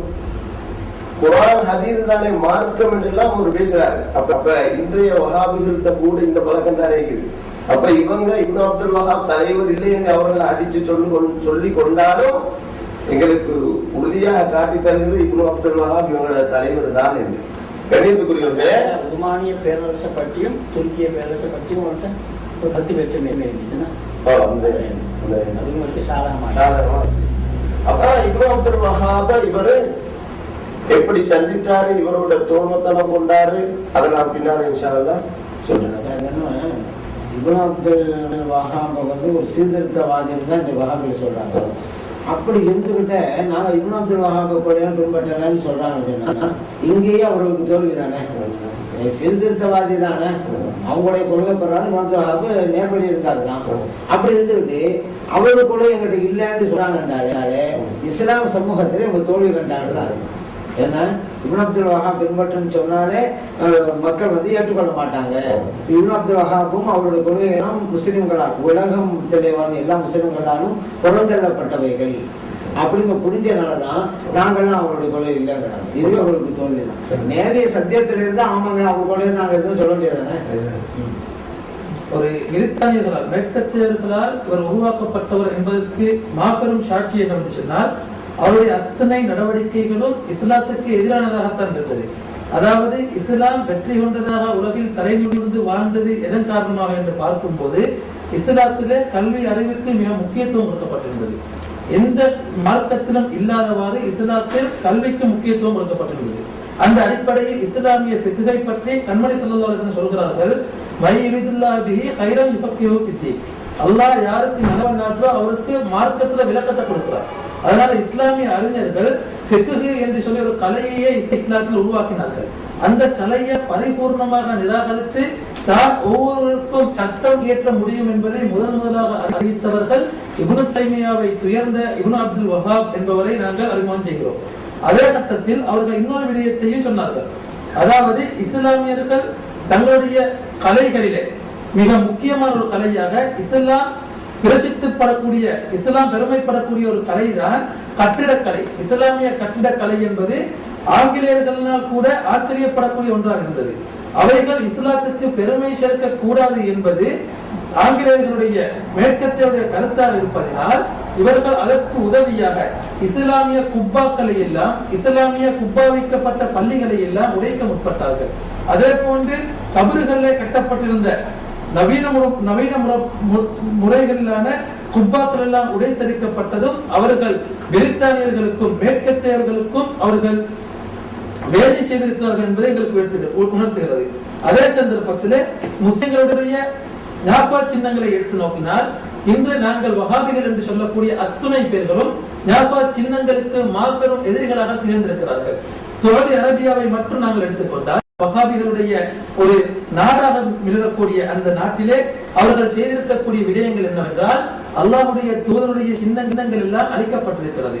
அன்றைய காலங்களிலே இஸ்லாமிய பேரரசு வீழ்த்தப்படுவதற்கு முன்னால் உஸ்மானிய கிலாபத்து வீழ்த்தப்படுவதற்கு முன்னால் சவுதி என்று ஒரு நாடு அறிமுகப்படுத்தப்படுவதற்கு முன்னால் மக்கமா நகரிலே அல்லாஹ்வுடைய தூதருடைய சின்னங்கள் எல்லாம் பாதுகாக்கப்பட்டிருந்தது. காபாவுடைய வாயில்களை எடுத்து நோக்கினால் ஒவ்வொரு சஹாபியுடையும் பெயர் குறிக்கப்பட்டிருந்தது. முதலாவது பாபு பாபுல் பிலால் இருக்கும், இன்னொரு பாபு அபூபக்கர் இருக்கும், இப்படி இருந்தது. ஆனால் சவுதி அரசாங்கத்துக்கு பிறகு அப்துல் வஹாபுடைய ஆட்சிக்கு பிறகு ஒவ்வொரு வாசலுக்கும் நம்பர் போடப்பட்டு அந்த பெயர்கள் அளிக்கப்பட்டது. அதே போன்று மஸ்ஜித் மக்காவுக்கு வரக்கூடிய பாதைகளை எடுத்து நோக்கினால் ஒவ்வொரு பாதைக்கும் ஒவ்வொரு சஹாபியுடைய பெயர் அன்றைய காலத்தில் இருந்தது. எப்போது சவுதி உருவாக்கப்பட்டதோ, எப்போது இப்னு அப்துல் வஹாபுடைய கொள்கை அங்கே நிலைப்பட்டதோ அப்போது அந்த ஊர்களுடைய அந்த பாதைகளுடைய பெயர்கள் எல்லாம் மாற்றப்பட்டது. அதே சந்தர்ப்பத்தில் முஸ்லிம்கள் ஜிஹாது செய்த இடங்கள், முஸ்லிம்கள் வெற்றி பெற்ற இடங்கள் எல்லாம் அன்றைய துருக்கியர்களுடைய ஆட்சியிலே இஸ்லாமிய கிலாபத்திலே பாதுகாக்கப்பட்டு இஸ்லாமியர்களுக்கு ஜிஹாதுடைய உணர்வை கொடுக்கக்கூடியதாக இருந்தது. இன்று அவைகள் அழைக்கப்பட்டு முஸ்லிம்கள் செல்லக்கூடிய இடமாக அல்லாமல் அவைகள் தடுக்கப்பட்டிருப்பது இஸ்லாத்திலே ஜிஹாதுடைய கொள்கையை தடுப்பதற்கு அவர்கள் பிரித்தானியர்கள் செய்த மாபெரும் ஒரு முயற்சி என்பதை எங்களுக்கு எடுத்து காட்டுகிறது. அதே போன்று நாங்கள் எடுத்து நோக்கினால் முதலாவது உலக மகாயுத்தம் நடக்கக்கூடிய சந்தர்ப்பத்தில் எல்லா முஸ்லிம் நாடுகளும் ஒன்றாக இருந்து காபிர்களை எதிர்த்தார்கள். ஆனால் இன்றைய நிலை எப்போது வஹாபிய ஆட்சி சவுதி அரேபியாவிலே புகுத்தப்பட்டதோ அன்றிலிருந்து முஸ்லிம்கள் துண்டாடப்பட்டார்கள். நாங்கள் ஈராக்கை மட்டும் எடுத்து நோக்கினால், தற்போதைய எங்களால் காணப்பட்ட ஒரு விடயம், ஈராக்கை மட்டும் எடுத்து நோக்கினால் மேற்கத்தியவர்கள் அதிலே தங்களுடைய பித்னாக்களை நுழைத்த போது, அவர்கள் அவைகளை கொள்ளையடித்த போது, அவர்கள் முதலாவதாக கை வைத்த ஒன்று அவர் ஈராக்கிலே இருக்கக்கூடிய புராதன மியூசியம், அதாவது அருங்காட்சியகம். அந்த அருங்காட்சியகத்தை தான் ஆரம்பமாக அவர்கள் கொள்ளையடித்தார்கள். என்ற இஸ்லாமிய சின்னங்களும் இஸ்லாமிய வரலாறுகளுக்கும் அவைகள் தான் உறுதுணையாக இருந்தது. அதை அவர்கள் கொள்ளையடித்ததன் நோக்கம் இஸ்லாமிய சின்னங்கள் அளிக்கப்பட வேண்டும். மகாயுத்தத்துக்கு முன்னால் முஸ்லிம்கள் ஒன்று சேர்ந்திருந்தார்கள். இன்று பிரிந்திருக்கிறவர்கள் என்றால் யகூதிகளுடைய மேற்கத்தினுடைய கொள்கைகள் அங்கே நிறைவேற்றப்பட்டிருக்கிறது. அதற்கு உறுதுணையாக இன்றைய சவுதி இருக்கிறது என்பதை நாம் எவராலும் மறுக்க முடியாது. இன்னும் பார்க்க போனால் முஸ்லிம்களுடைய அடையாளங்கள் எல்லாம் இன்று இழக்கப்பட்டிருக்கிறது. ஹஜ்ரத் அவர்கள் சொன்னார்கள், முஸ்லிம்களுக்கு மத்தியில பித்னாக்களை ஏற்படுத்தி குழப்பம் ஏற்படுத்தவர்களை பிரிச்சு போட்டார்கள். அதுல ஒன்றுதான் முஸ்லிம்கள் ஒற்றுமையாக இருக்க வேண்டும் என்றால் இஸ்லாமியர்களுக்குரிய சின்னங்கள் இருந்தது. உதாரணத்துக்கு எங்களுக்கு மிகவும் அறிந்த ஒன்றுதான் தொப்பி என்பது இஸ்லாமியர்களுடைய அடையாளம். அப்படி இருக்க அவைகளை அவர்கள் கலட்டி போட சொன்னதுடைய நோக்கம் முஸ்லிம்கள் எந்த ஒரு சின்னத்திலும் ஒன்று சேரக்கூடாது என்பதை அவருடைய செயற்கள் எங்களுக்கு திட்டவட்டமாக இருக்கிறது. தொப்பியை சொன்ன சின்னம் என்றதை விட சிலதாசனுடைய வழிமுறையும் காணும். வழிமுறையாக சுண்ணத்தாக இஸ்லாமிய அடையாளமாகவும் நபிகள் ஸல்லல்லாஹு அலைஹி வஸல்லம் அவர்கள் காட்டி தந்த சுன்னத்தாகவும் இருக்குது. ஏன்னா நபிகள் ஸல்லல்லாஹு அலைஹி வஸல்லம் சொல்லிருக்காங்க, ஃபர்குமா பைனனா வ பைனல் முஷ்ரிகீன் அல் அமாயிமு அலல் கலானிசி, நமக்கும் இறை மறுப்பாளர்களுக்கு மத்தியில இருக்கிற வேறுபாடு தொப்பி அணிந்து அதற்கு மேல் தலப்பாகை அணிவதாகும் அப்படின்னாங்க. இந்த ஹதீஸ் திருமதியில பதிவு செய்யப்பட்டிருக்கு. ஏன் இப்படி சொன்னேன்? நபிகள் ஸல்லல்லாஹு அலைஹி வஸல்லம் அவர்கள் இஸ்லாத்தை கொண்டு வரதுக்கு முன்னால இந்த அரபு மக்கள் எல்லாம் தலப்பா கட்டிட்டு இருந்தாங்க. எல்லா அரபிகளுக்கு மத்தியில தலப்பா இருந்துச்சு. நபிகள் ஸல்லல்லாஹு அலைஹி வஸல்லம் இஸ்லாத்தை கொண்டு வர்றாங்க. சில பேர் ஏற்றுக்கொள்றாங்க, சில பேர் ஏற்காம இருக்கிறாங்க. வெளிப்படை எல்லோரும் ஒரே மாதிரியாக இருந்தாங்க. இதற்கு வித்தியாசம் உண்டாக்கணும்னு தான் நபிகள் ஸல்லல்லாஹு அலைஹி வஸல்லம் அவர்கள் விரும்பி சொன்னாங்க. மற்றவங்க எல்லாம் வெறும் தலப்பையோட இருக்கிறாங்க, முஸ்லிம்களே நீங்க தொப்பி அணிந்து அதுக்கு மேல தலப்பா போனீங்க அப்படின்ட்டாங்க. இப்ப தொப்பி தான் வித்தியாசப்படுத்துகிறது முஸ்லிம்களையும் முஷ்ரிக்கீன்களையும். அதனால இது ஒரு சுன்னத்தான வழிமுறை. அந்த சுன்னத்தையும் இல்லாமல் ஆக்குவதற்கு தான் இந்த வஹாபிகள் முயற்சி பண்ணிட்டு இருக்கிறாங்க. அடுத்து இவங்களுடைய கருத்தை ஒண்ணு சொன்னாங்க, ஒற்றுமையை சீர்குலைப்பதுதான் இவங்களுடைய நோக்கம். என்றைக்கு இவங்க தொழுகையில விரல ஆட்ட ஆரம்பிச்சாங்களோ, வீட்டையும் ஆட்டுனாங்க, நாட்டையும் ஆட்டுனாங்க, எல்லா ஒற்றுமையும் சீர்குலைச்சாங்க. அதுதான் இப்ப நம்ம கண் கூட பார்த்துட்டோம். ஆமா, அதான் நான் சொல்றாங்க, அந்த நஜிதல தான் ஃபித்னா வரும், குழப்பம் வரும். அந்த குழப்பத்தை இந்த சமுதாயம் இன்னைக்கு கண்டு கொண்டுதான் இருக்கிறது. ஆனாலும் கூட சுன்னத் ஜமாத் மக்கள் விழிப்போடு இருக்கிறார்கள், இஸ்லாமியர்கள் விழிப்போடு இருக்கிறார்கள். ஏன்னா ஸல்லல்லாஹு அலைஹி வஸல்லம் தான் இதுக்கு சொல்லிட்டு போயிட்டாங்களே, அதனால என்ன விழிப்போட தான் இருக்கிறாங்க. அடுத்து இந்த பிரிட்டிஷ் நாட்டை சார்ந்தவர்கள் அவர்கள் நோக்க இஸ்லாமியர்களை எப்படியாவது சிதைக்க வேண்டும் அப்படிங்கிறது. அவருடைய ஒற்றுமையை சீர்குலைக்க வேண்டும். அதற்கு தான் பல தந்திரங்களை கையாண்டாங்க. ஆனா எந்த தந்திரமும் பலிக்கவில்லை. அப்பதான் முடி கட்டினாங்க. இந்த முஸ்லிம்கள் அனைவரும் எதுல கருத்து வேறுபாடு கொண்டாலும் ஒரு விஷயத்துல எல்லாம் ஒன்றுபட்டு நிற்கிறாங்க. அதுதான் மஹப்பத்த ரசூல் அப்படிங்கிறது. இப்போ அந்த விஷயத்துலதான் நம்ம கை வச்சு இவர்களை எல்லாம் உடைச்சாகணும். ஏன்னா 1000 பிரச்சனை வரும், 1000 சிக்கல் வரும். ஆனாலும் கூட நபிகள் ஸல்லல்லாஹு அலைஹி வஸல்லம் அவர்கள் ஒண்ணு அப்படின்றாங்க, எல்லாம் ஒண்ணு சேர்ந்துக்கிறாங்க. முன்னாடி கருத்து கொண்டு இருந்தாங்க, இதுல எல்லாம் ஒண்ணு சேர்ந்துக்கிறாங்க. அப்ப இங்க மஹப்பத்த ரசூலை எடுக்கணுங்கிறதுக்கு தான் அதற்காக ஒரு கூட்டத்தை தேவைப்பண்ணாங்க. இன்னைக்கு இப்ப சவுதி நாட்டுடைய நிலைமையெல்லாம் இப்ப விளக்குனாங்கல்ல, அந்த சவுதுங்கிற மன்னர் ஆட்சி பிடிப்பதற்கு காரணமே இந்த பிரிட்டிஷ்காரங்க தானே. துருக்கியோட ஆட்சி காலத்துல எல்லாம் சுன்னத் ஜமாத் தாங்க இருந்துச்சு. அதற்கு எதிரான வஹாபி கவர்மெண்ட் வந்தது இந்த பிரிட்டிஷ்காரங்க தான். அவர்களுடைய உதவியோடு தான் சவுதி ஆட்சி பிடிக்கிறார். சவுதி மன்னருடைய துணையோடு தான் இப்னு அப்துல் வஹாப் வஹாபிஸ் கொள்கையை தான் பரத்துறாரு. இந்த சவுதி கவர்மெண்ட்டுக்கு முன்னால துருக்கியெல்லாம் ஆண்டுகிட்டு இருந்தாங்கல்ல, அப்போ அருமையான சுன்னத் ஜமாத் நாடுங்க இந்த சவுதி அரேபியா. எப்படி தெரியுமா? அன்னை ஹதீஜா ரலியல்லாஹு அன்ஹா அவர்களுடைய கபரை, அந்த தர்கா அமைப்பை இன்னைக்கு நம்ம பார்க்கலாம், போட்டோ இருக்குங்க. துருக்கியர் காலத்துல எந்தெந்த சாமிகளுக்கெல்லாம் கபர் கட்டப்பட்டிருந்ததுங்கிறது இன்னைக்கு வரலாற்று பதிவு நம்மகிட்ட போட்டோ சூறாக்கள் இருக்குது. ஆமா இருக்குது. அதே போல பல சஹாபா பெருமக்கள். இப்ப அதுவெல்லாம் எடுத்து விட்டாங்க இந்த கவர்மெண்ட். அதைத்தான் அந்த பிரிட்டிஷ்காரனுடைய தந்திரம். அதே போல இவங்க நம்ம துருக்கியர்கள் மதீனாவுல ஸல்லல்லாஹு அலைஹி வஸல்லம் ரவுதா கட்டினாங்க. இப்ப பச்சை குப்பாவுல இருக்குது, இவ்வளவு அழகா கட்டி இருக்கிறாங்க. அந்த தர்காவை சுற்றிலும் யா சய்யிதி யா ரசூலல்லாஹ் ஹுதுபதிங்கிற அந்த பைத்து எழுதப்பட்டிருப்பதை இன்னைக்கும் பார்க்கலாம். இன்னைக்கு இருக்குது. ஏன் சவுதி கவர்மெண்ட் எடுக்கலன்னு கேட்டா அது ஒப்பந்தம். துருக்கியர்கள் அந்த நாடு விட்டு போகும்போது ஒப்பந்தம் கொடுத்தாங்க. நாங்க எதை கட்டணுமோ இந்த மக்கள் மதீனாவிலையும் அது அப்படியே இருக்கணும், எந்த மாற்றம் செய்யக்கூடாதுன்னு சொல்லி ஒப்பந்தம் எழுதி கையெழுத்து போட்டு அந்த நாட்டை விட்டு போனாங்க. அதனாலதான் இன்னைக்கு சவுதி கவர்மெண்ட் ஒன்னும் செய்ய முடியல, எடுக்க முடியல. ஆனாலும் அந்த தந்திரத்தனத்தை வந்து காண்கிற நரித்தந்திரம்னு சொல்லுவாங்கல்ல, அதன் அடிப்படையில பெயிண்ட் போட்டு அடிச்சு வச்சிருக்காங்க. அவரு குடிக்காத வரையெல்லாம் பெயிண்ட் போட்டிருக்கு. என்னத்தான் நீங்க சூழலிலே இருக்கிற எழுத்துக்களை நீங்கள் பெயிண்டினால் அடித்து விட்டாலும் கூட இறை நம்பிக்கையாளர்களுடைய உள்ளங்களிலே இருக்கிற அந்த மஹப்பத்த ரசூலை எந்த பெயிண்டினாலும் அடிக்க முடியாது. அதான் உண்மை. எல்லா முஸ்லிம்களும் மஹப்பத்த ரசூல் இருந்துகிட்டே இருக்குது. யாரும் அது ஒண்ணு செய்ய முடியாது. வேண்டுமானா அவங்க நினைக்கல அந்த அடிச்சு விட்டா எல்லாம் இல்லாம ஆகணும். இன்னும் கூடுதல் மஹப்பத் இப்படி எல்லாம் அவங்க செய்யறாங்களே நினைக்கும் பொழுது. அதே போல இன்னொரு கொடுமையை செஞ்சிருக்கு இந்த சவுதி கவர்மெண்ட். நீங்க இந்த ரவுலா ஷரீஃபுடைய வாசலை பார்க்கலாம். இதெல்லாம் துருக்கியர்கள் அமைத்தது. அவங்க சுன்னத் ஜமாத்து குழு பிரகாரம் தான் எல்லாரும் செஞ்சாங்க. நபிகள் ஸல்லல்லாஹு அலைஹி வஸல்லம் அவர்களுடைய அந்த தர்பாருடைய வாசல்ல கேட் இருக்கு. அதுல ரைட் சைடுல யா அல்லாஹ் இருக்கும், லெஃப்ட் சைடு இருக்கிறதுல யா முஹம்மது இருக்கு. உங்களுக்கு யா முஹம்மது அலர்ஜி. இந்த வஹாபிகளுக்கெல்லாம் இந்த ரோட்ல ஸ்பீட் பிரேக்கர் போட்டிருப்பாங்க, பார்த்த உடனே வஹாபிகளுக்கு அலர்ஜியா இருக்கு. என்ன பார்த்தா கபருமா இருக்கு அப்படின்னு சொல்லி என்ன எது பார்த்தாலும் அலர்ஜி. அந்த மாதிரி இந்த யாண்டுல இருக்குது, யா முஹம்மது இருக்கு அப்படின்னு சொல்லி இந்த யாவுல இருக்கக்கூடிய அடிப்பை உடைத்து இருக்கிறார். பாருங்க, இதுவெல்லாம் என்ன நாகரிகமா? ஒப்பந்தம் போட்டு எழுதி கொடுத்துட்டு இவங்ககிட்ட அப்படியெல்லாம் நீங்க ஒப்பந்த பாதுகாக்க பார்க்க முடியாதுங்க. ஏன் நபிகள் ஸல்லல்லாஹு சொன்னாங்க, முனாஃபிக்கும் அடையாளங்கள் 3ன்னு சொல்லிட்டு பேசினால் பொய் பேசுவான், வாக்குறுதி அளித்தால் மாறு செய்வான். பாருங்க, சொல்லி கேட்டீங்கன்னா வாக்குறுதி அப்படியே பாதுகாப்பாங்க. அப்படியே இதை எடுக்கணும், ஏன் பெயிண்ட் போட்டு அடிக்கணும், ஏன் இவங்க எல்லாம் அந்த நிஃபாக்குடைய அடையாளம் அப்படிங்கறத காமிச்சுக்கிட்டே இருக்கிறாங்க. இப்ப அதே போல பாருங்க, இந்த துருக்கியர்கள் காலத்துல சுன்னத் ஜமாத் அல்பை எல்லாம் நடந்துச்சு. இன்னைக்கும் பாருங்க, இந்த மக்கா மதீனா சவுதி அரசாங்கத்துல கையில இருக்குது.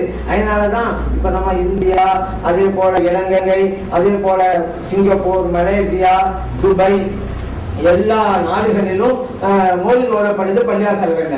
ஆனா இன்னைக்கு மக்காவுல இருக்குதா? இல்ல. மதீனால ஓதப்படுதா? இல்ல. காரணம் என்ன? சவுதி அரசாங்கம் இருக்குது.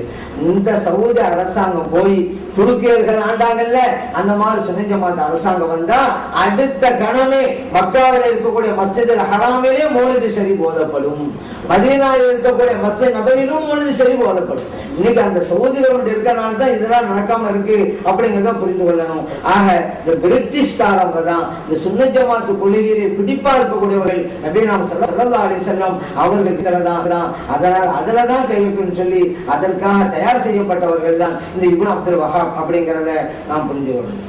அஸ்ஸலாமு அலைக்கும் வரஹ்மத்துல்லாஹி தஆலா வபரகாத்துஹு. இப்போது நாங்கள் வஹாபிஷ வரலாற்று பின்னணியை பற்றி கரைத்துக் கொண்டிருக்கிறோம். இப்னு அப்துல் வஹாப் நஜ்தி இந்த வஹாபிஷத்தை உருவாக்கினதாக நீங்கள் சொன்னீங்கள். அதனால இப்னு அப்துல் வஹாப் நஜ்தி இப்னு தைமியாவுடைய கருத்துக்களுக்கு சாதகமான சில கருத்துக்களை முன்வைப்பதன் காரணமாக இப்னு தைமியாவுக்கும் இப்னு அப்துல் வஹாப் நஜ்திக்கும் இடையே தொடர்பை பற்றி நீங்கள் கொஞ்சம் சொன்னாங்க. இப்னு தைமியா 661வது ஆண்டிலே பிறந்தவர். ஹிஜ்ரி 661 ஆண்டு பிறந்தவர். அவர் 728 இந்த உலகத்தை விட்டு மறைந்தார். துருக்கி நாட்டில் ஹர்வான் என்று சொல்லக்கூடிய இடத்தில் தான் அவர் பிறந்தார். தாத்தாரியாக்களுடைய யுத்தத்திற்கு பயந்து அவர் திமிஷ்க் நாட்டை நோக்கி தன்னுடைய குடும்பத்தினர்களோடு ஒரு காலத்தில் சென்றார்.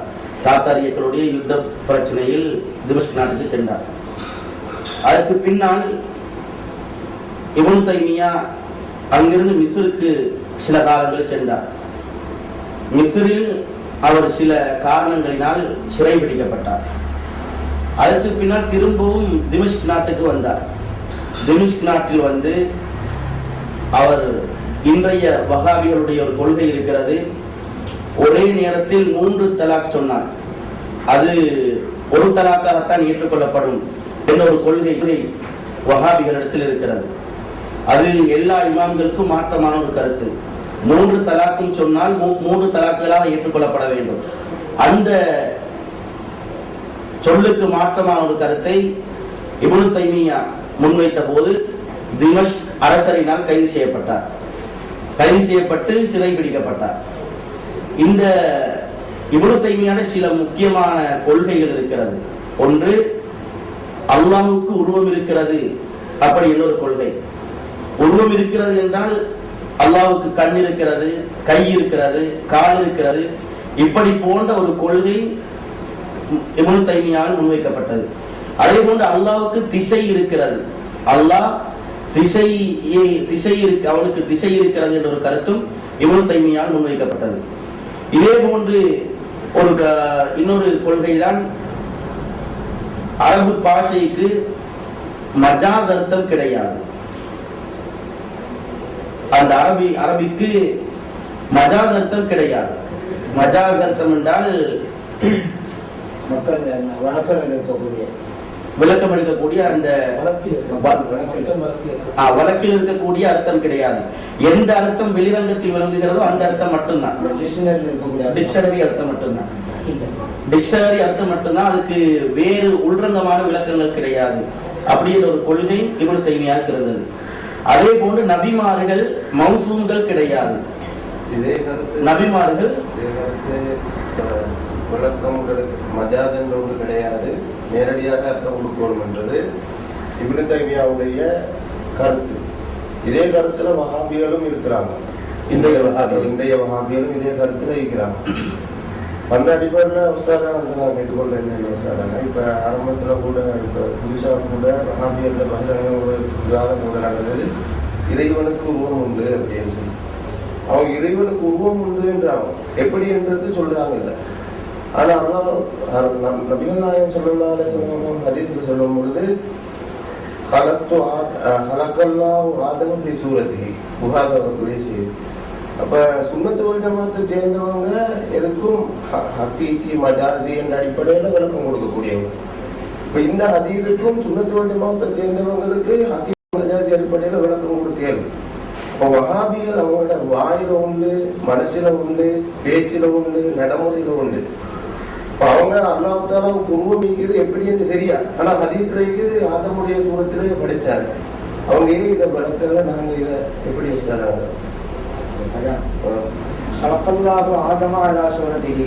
அல்லாஹு தஆலா ஆதம் அலைஹிஸ்ஸலாத்தை அவருடைய சூரத்திலே படைத்தான். அதாவது ஆதம் அலைஹிஸ்ஸலாம் அவர்களுடைய சூரத்திலே.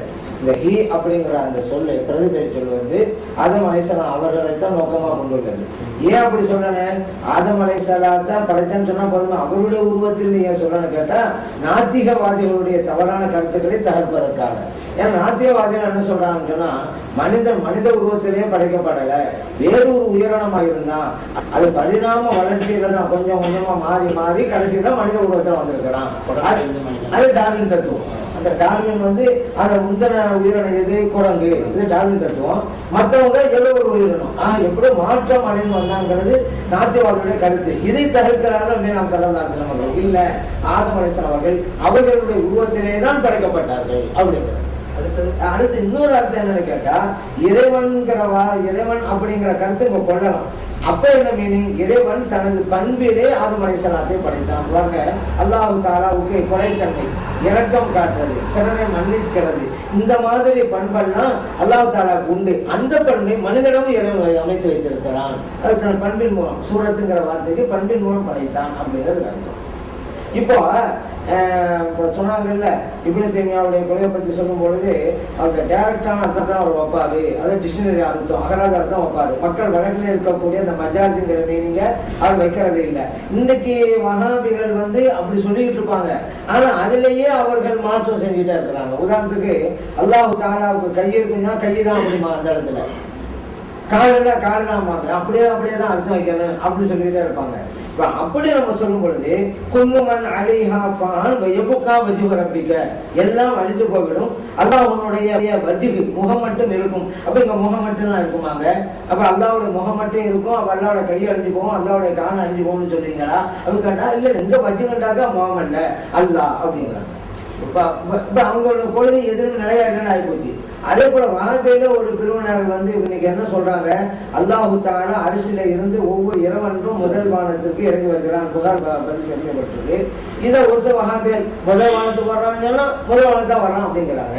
ஒரு சில வஹாபிகள் இல்ல அல்லாஹ்லாம் இறங்கி வரல, அல்லாஹ் இறங்கி வந்துட்டா மறுபடியும் அரிசி போகவே முடியாது, ஏன்னா உலகங்கிற உருண்டை, ஏதோ ஒரு பகுதியில இருந்துகிட்டே இருக்கும். அப்ப இருள்ல அவன் வர்றான், இருட்டுல வர்றான் எடுத்துன்னு சொன்னா அந்த இடம் இருள் முடிஞ்சு போயிட்டா அடுத்த இடத்துல இருள் இருக்கும், அங்க போயிடுவான் இல்ல, இன்னொரு இடத்துல இருள் இருக்கும், அங்க போயிடுவான் இல்ல. அப்படி பார்த்தா இருள் இல்லாத இடமே பூமியில இருக்காது, பூமியிலே தான் இருக்கும், அரசியல இருக்க மாட்டான். அதனால அல்லாஹ் வர்றான்னு அர்த்தம் வைக்க கூடாது, அல்லாவோட அருள் இறங்கி வருவது அர்த்தம் வைக்கிறான். அரசியல இருக்கிறான், அல்லாஹ் அரசியல இருக்கிறான் அப்படின்னு சொல்றான். அல்லாஹ் அரசியல தான் இருக்கிறான், அப்படி அரசியல் இருந்து கூட ஆட்சி செய்யறான் அப்படின்னு ஒரு கருத்து அவனுக்கு. ஆட்சி செய்கிறான், அதாவது இஸ்தவாவுக்கு இறைவன் ஆட்சி செய்கிறான்னு அர்த்தம், அங்க போய் உட்கார்ந்துட்டு இருக்கான் அப்படிங்கிற அர்த்தம் அல்ல. அந்த வஹாபில அந்த அர்த்தம் வைக்கிறான், அந்த அரசியல போய் உட்கார்ந்துட்டு இருக்காங்க. அப்ப அந்த இறைவனுக்கு ஒரு இடத்தை கொடுத்துடுறாங்க. இறைவன் அரசியல உட்கார்ந்துட்டா இறைவனுக்கு வலது பக்கம் இடது பக்கம் முன் பக்கம் பின் பக்கம் மேல கீழே எல்லாம் வந்துடும். இறைவன் ஒரு குறிப்பிட்ட எல்லைக்குள்ள அடங்குதான், மனிதன மாதிரி. இவனு தைமே அந்த கருத்து சொல்றாங்க,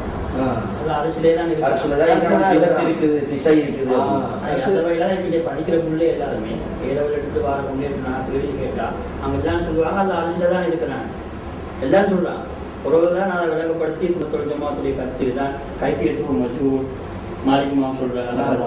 எப்படி எல்லாம் இருக்கிறான்னு தெரியாது, இருக்கிறான் ஆனா கைப்பியத்துக்கு மஜூர் மாலிக் ரஹ்மத்துல்லாஹி சொல்ற அந்த கருத்தை சொல்லிட்டா நாங்க ஒரு நிலையை கொண்டு வரோம். ஆனா எல்லாரும் ஒரே கருத்துக்கிறாங்க, படிக்கிற பிள்ளைகள் எல்லாம் அரசியல தான் இருக்கிறாங்க. இப்ப யார்கிட்ட கொள்கை நேரே போகுது, இப்னு தைமியாவோட கொள்கை, அது அப்துல் வஹாப் நஜ்தியோட கொள்கையா வந்து இப்ப வஹாபிஷ கொள்கையில் அடுத்த. ஏன்னா இதுல இந்த இஸ்திவாங்க படத்துல கூட அவர் இப்னு தைமியா டமாஸ்கஸ்ல சிரியானாட்டத்துல டமாஸ்கஸ்ல தான் அவர் வாழ்ந்தாரு. அப்போ வந்து ஒரு ஜும்மா பள்ளியில வந்து மெம்பர்ல குத்பா பிரசங்கம் செய்யறாரு. அவ இறைவன் வந்து அரிசனை அமர்ந்தான், எப்படி அமர்ந்தான், இப்படித்தான் அமர்ந்தான்னு உட்கார்ந்து காண்கிறாரு. அப்ப இறைவன் முதல் வானத்திற்கு இறங்கி வருகிறான், எப்படி இறங்கி வருகிறான், இப்படித்தான் ஒவ்வொரு படியா இறங்கி வர்றாரு. இந்த சபையில ஒரு சுன்ன ஜமாத்தை சார்ந்த ஒரு மிகப்பெரிய அறிஞர் எதிர்ப்பு குரல் சொல்கிறாரு. அங்க இருந்தவங்க இப்படி தேவையான ஆட்கள், அதனால எதிர்ப்பு தெரிவித்த அந்த ஆணிப்படத்தையும் அடிக்கிறாங்க. இந்த மாதிரி கொடூரமெல்லாம் நடந்துகிட்டு இருக்குது. அதாவது இந்த குழப்பம் விளைப்பாங்க வஹாபிங்கிறமே, இதனுடைய தொடக்க இப்னு தைமியாவுடைய ஆட்களாலே அன்றைக்கே நடந்துருச்சு குழப்பம். ஒரு ஆள் கருத்து தெரிவிச்சாக்கா அந்த கருத்தை வந்து எதிர்கொள்ளணும். இப்னு தைமியா ஒரு ஆள் தான் இருக்கிறாரு, ஏன் இருக்குங்க என்ன காரணம் அப்புறம் அது சொல்லுங்கன்னு சொல்லி அதுக்கு ஒரு பதில் சொல்லி வைக்கணும், அதுதான் அறிவுடைமை.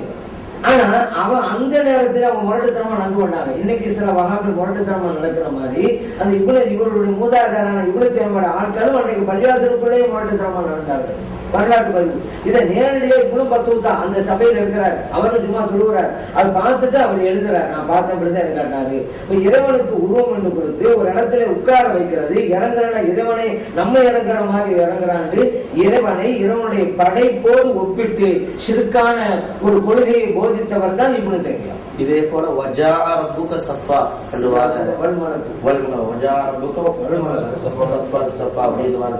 இதே விளக்கங்களை கொடுக்கிறாங்க. அதே அர்த்தம்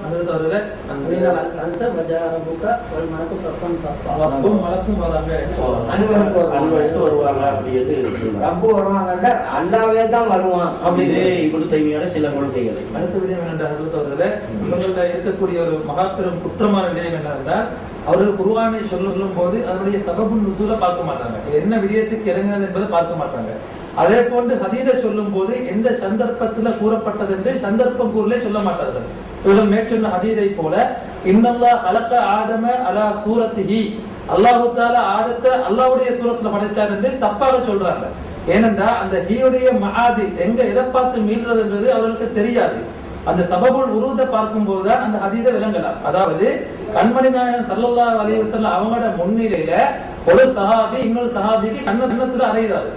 இந்த நேரத்துல அல்லாஹ்வுடைய தூதர் கூறுகிறாரு, நீங்க கண்ணத்துல அடிக்காதீங்க, அல்லாஹ் தஆலா ஆதத்தை இந்த அழிக்கப்பட்ட மனுஷனுடைய ரூபத்துலதான் படைச்சிருக்கிறார். அங்க சொல்லப்பட்டது அல்லாஹ்வுடைய ரூபம் அல்ல.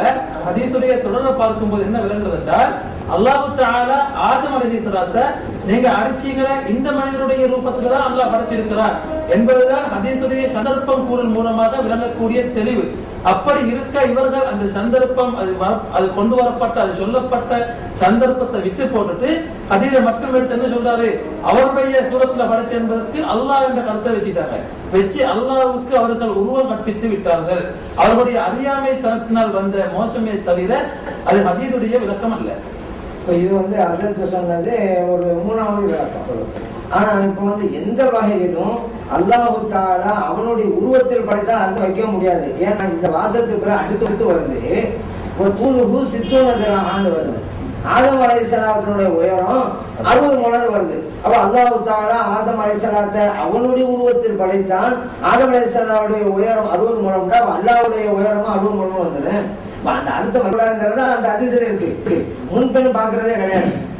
முன்பெண் பார்த்தாதான் ஒரு வசனம் ஒரு அதிசனுடைய விளக்கம் தெரியும். இப்னு தய்மியா அன்னைக்கும் பார்க்கல, இப்னு தய்மியாவுடைய வாசிதாரர்கள மகாபீர் இன்னைக்கும் பார்க்கறது. மஜாசியும் எடுக்கிறது இல்ல, ஒரு சில தப்பி தான் எடுப்பாங்க. அவங்க அதுல ஒரு நிலை இல்ல. சில இடங்கள்ல அங்க உங்க பிறகு அந்த அர்த்தம் வைங்க அப்படின்னு கேட்டா இல்ல இங்க மட்டும் வேற அர்த்தம் உங்க வாங்கிடுவாங்க. எதிர ஒரு நிலைப்பாடு இல்லை. அதே போல இப்னு தய்மியா இன்னொரு முக்கியமான ஒரு கொள்கை, நபிமார்கள் மௌசூம் அல்ல. நபிமார்கள் வஹியுடைய விடயத்துல மட்டும்தான் மௌசூம்கள். அல்லாஹ் நபிமார்களுக்கு வஹி அறிவிச்சான். அந்த வஹியை எத்தி வைக்கிற விஷயத்துல மட்டும்தான் மௌசூம்கள். ஆனா பாவத்துடைய விஷயத்துல மௌசூம்கள் அல்ல. அவங்க பாதுகாக்கப்பட்டவங்க இல்லை. அவன் பாவம் செய்வாங்க, செஞ்சாங்க தௌபா செய்யணும். இதுதான் இப்னு தய்மியாவோட முக்கியமான ஒரு கொள்கை. இப்னு தய்மியா